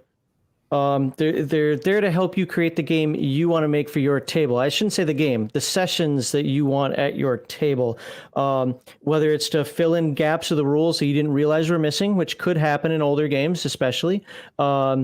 Whether it's you don't like how this rule works, so you want to tweak it for your group, and your group is okay with that. House rules. There are many reasons why you house rule at your table, or choose not to if you think that everything in the game is perfect. There's nothing wrong with that either. So house rules are a good thing overall, as long as you're fair and reasonable. That's actually a term I'm using in the games that I'm writing. I use that term a lot. Game masters need to be fair and reasonable. At some point, house rules become homebrews in my use of the terminology, because you've now changed it so much to where you've got the core rule book as a base, but there are a lot of differences people need to know, usually pages worth. Again, I use the Dragonlance First Edition Adventures, the hardcover book, as a perfect example of a homebrew setting. You know it's D&D, but wow, there are a lot of things that change. Character class changes, race changes, moons of magic, things like that. That's a homebrew because it still follows the basic rules of the game. I can identify it as Dungeons and Dragons. It's still all the same saves and so on and so forth. But ultimately, once you homebrew, I don't like the word too far, but I'm going to keep saying it. DM Bloodworth said it earlier. I've been saying it a lot. I should probably find a different word for it, though. You have created your own game. Mm-hmm. Own it. That's good. There's nothing wrong with that. Make your own game. I think people have said in the chats, we wouldn't have all these other games if it wasn't for homebrews of D&D or weird ideas and so on and so forth. Yes, I agree with that. But own it. Don't call it Dungeons and Dragons. Call it your thing. And really, the one last comment I want to make on the house rule thing is it's like seasoning. You season to taste. You use the ones that work for you, and you make it the best flavor you can for you and your group. That's how you house rule. Mm-hmm. Okay, and I will finish off with, I use a variety of mostly house rules and common practices. I use those all the time. So a common practice that I use virtually in every kind of role-playing game that I do is like the, first level maximum hit points at first level. It's just something I don't see a reason not to use it, since I have all other forms of lethality included in the game. So it's just like, it would really suck to have a first level magic user with 1 hit point. Somebody sneezes next to them and they die. It's like, it's just, there are certain extremes in the game. There are other rules as written that I've really come across and be like, oh man, you know what? It's so overpowered. Right now I have a ranger in the group that is almost an instant kill on his first 2 targets. As long as he's in point blank range, he does double damage with every hit. He's specialized or double specialized in his bow, and it's like boom boom, dead. Now it's going to change as he gets higher in level, or we go into more things. But I'm sitting there, I was like, wow, that point blank rule, even though it's a rules as written, that's certainly something I would change in a different, in a new campaign. If I wasn't planning on this one being so long, it's certainly something that I would change in the future. So there are some home brews that are necessary to clean up, some of those issues that, I'm sure, because the first edition D&D, AD&D DMG is a huge volume packed with rules upon rules upon rules, and they weren't always so explicitly like, this is a optional rule kind of thing. Not like second edition did. Like second edition made it clear, in different colored panel, optional rule, and then you could pick and choose. So I do a combination of all 3. I don't know. I think early on, GM Dave, had said it. I don't think any dungeon master has ever run the game strictly rules as written. If I'm hoping I'm not, attributing you with something you didn't say. No, yeah, that was me. Oh, that was you, right? So I third that. Yeah. I mean, Gary Gygax didn't run the game straight, rules as written. It was just because they wrote the rules that way doesn't mean that they intended you to run your games that way. And they were straight up front and said, you have the flexibility in the system. So I think that that level of the debate is done. It's there's no more debate on that. There's no such thing as rules as written to 100%. You could say, well, you know what, I'm going to run my campaign 80% rules as written, and you're perfectly fine doing that. I think you get into a problem when you start saying, well, I'm only going to keep about half the rules, and then the rest I'm going to change. Now you're not playing the same game, so there could be, I think that there is a threshold where it's like, just create your own game. Like Max said, just say you're playing something different, own it and just say, no, well, yeah, I took a little bit from here. I took a little bit from there. And this is the game that we're playing. You don't even have to name it. You just say, oh, we're playing a high fantasy role-playing game today, and that's what you're playing. So, but as Max had pointed out too, we're coming up on nearly hour 3. So, listen, really, really appreciate everybody that came on. I appreciate everybody that's been in the chat. I've been looking at it on YouTube, and we've almost consistently had 28 or more viewers on there. So You did really good. really good topic. So I'm glad that so many people were interested in it. Thank you to And everybody in chat. yeah, thanks Oh, to for everyone sure. in chat, throwing out, I wish I need to be a little bit more experienced in spotting out those, those things that were coming up. And Timothy But Shanks, I love you, man. yeah. Even though I said fuck you earlier, I love you, man. You're good. I appreciate you guys letting me come on your podcast, even though I'm not a content. Oh God, you're still here? Whoa! Yeah. So yeah, I really appreciate everybody, and thanks for making this one work so smoothly. Thanks to Bruce for showing me how to do the banners, because I would have never figured that out. I was sitting there, I was like, oh, I hope somebody comes on early so I can figure out how to do some of these things. But yeah, now that I see that it works, so it'll be a little bit smoother next time. But once again, great turnout, great contributions by everybody. I think Chat. tomorrow night. Great. Can I enter? Go ahead. There's been a side conversation going on in the background, and for those of you guys that want to talk about third edition from second ed and the change of the gaming from second ed AD&D to third edition or first ed WotC, I'll be hosting a stream tomorrow night. It'll be echoed on Twitch through Baron G Rock. You guys are welcome to join. I'll get a panel together, and we're going to talk about this because you're going to have 3 individuals that remember that period really well. We've got a lot of the same books from that period, and we are itching to talk about this because it was a period of time where really you were seeing a big shift of mentalities. You had the grognards, which were 30-plus guys, and they wanted to play games as it was. And you had this new group of people, the spreadsheet players, come in, as we call them. And like Garrett said, there's like people that would come to games with 40 levels on a spreadsheet, what I need to do, what I need to take care of. And we're going to kind of discuss this a little bit. I think it'll be a fun and inventive stream because you're going to have that interaction between the 3 of us as we recall all the situations at our tables that have morphed from the old style of play into more of the new style of what we've got now. And there's a lot of us that love the game as it was originally thought of. And I think there's maybe a contingent of people in here that want to be part of that. So I'm going to invite people in, be more than happy to have a full panel of people there. Please DM Bloodworth if you have time, stop by. And GM and Max and everybody else. Bloodworth, Yeah. you're muted. Yeah, I know. I just realized. Okay.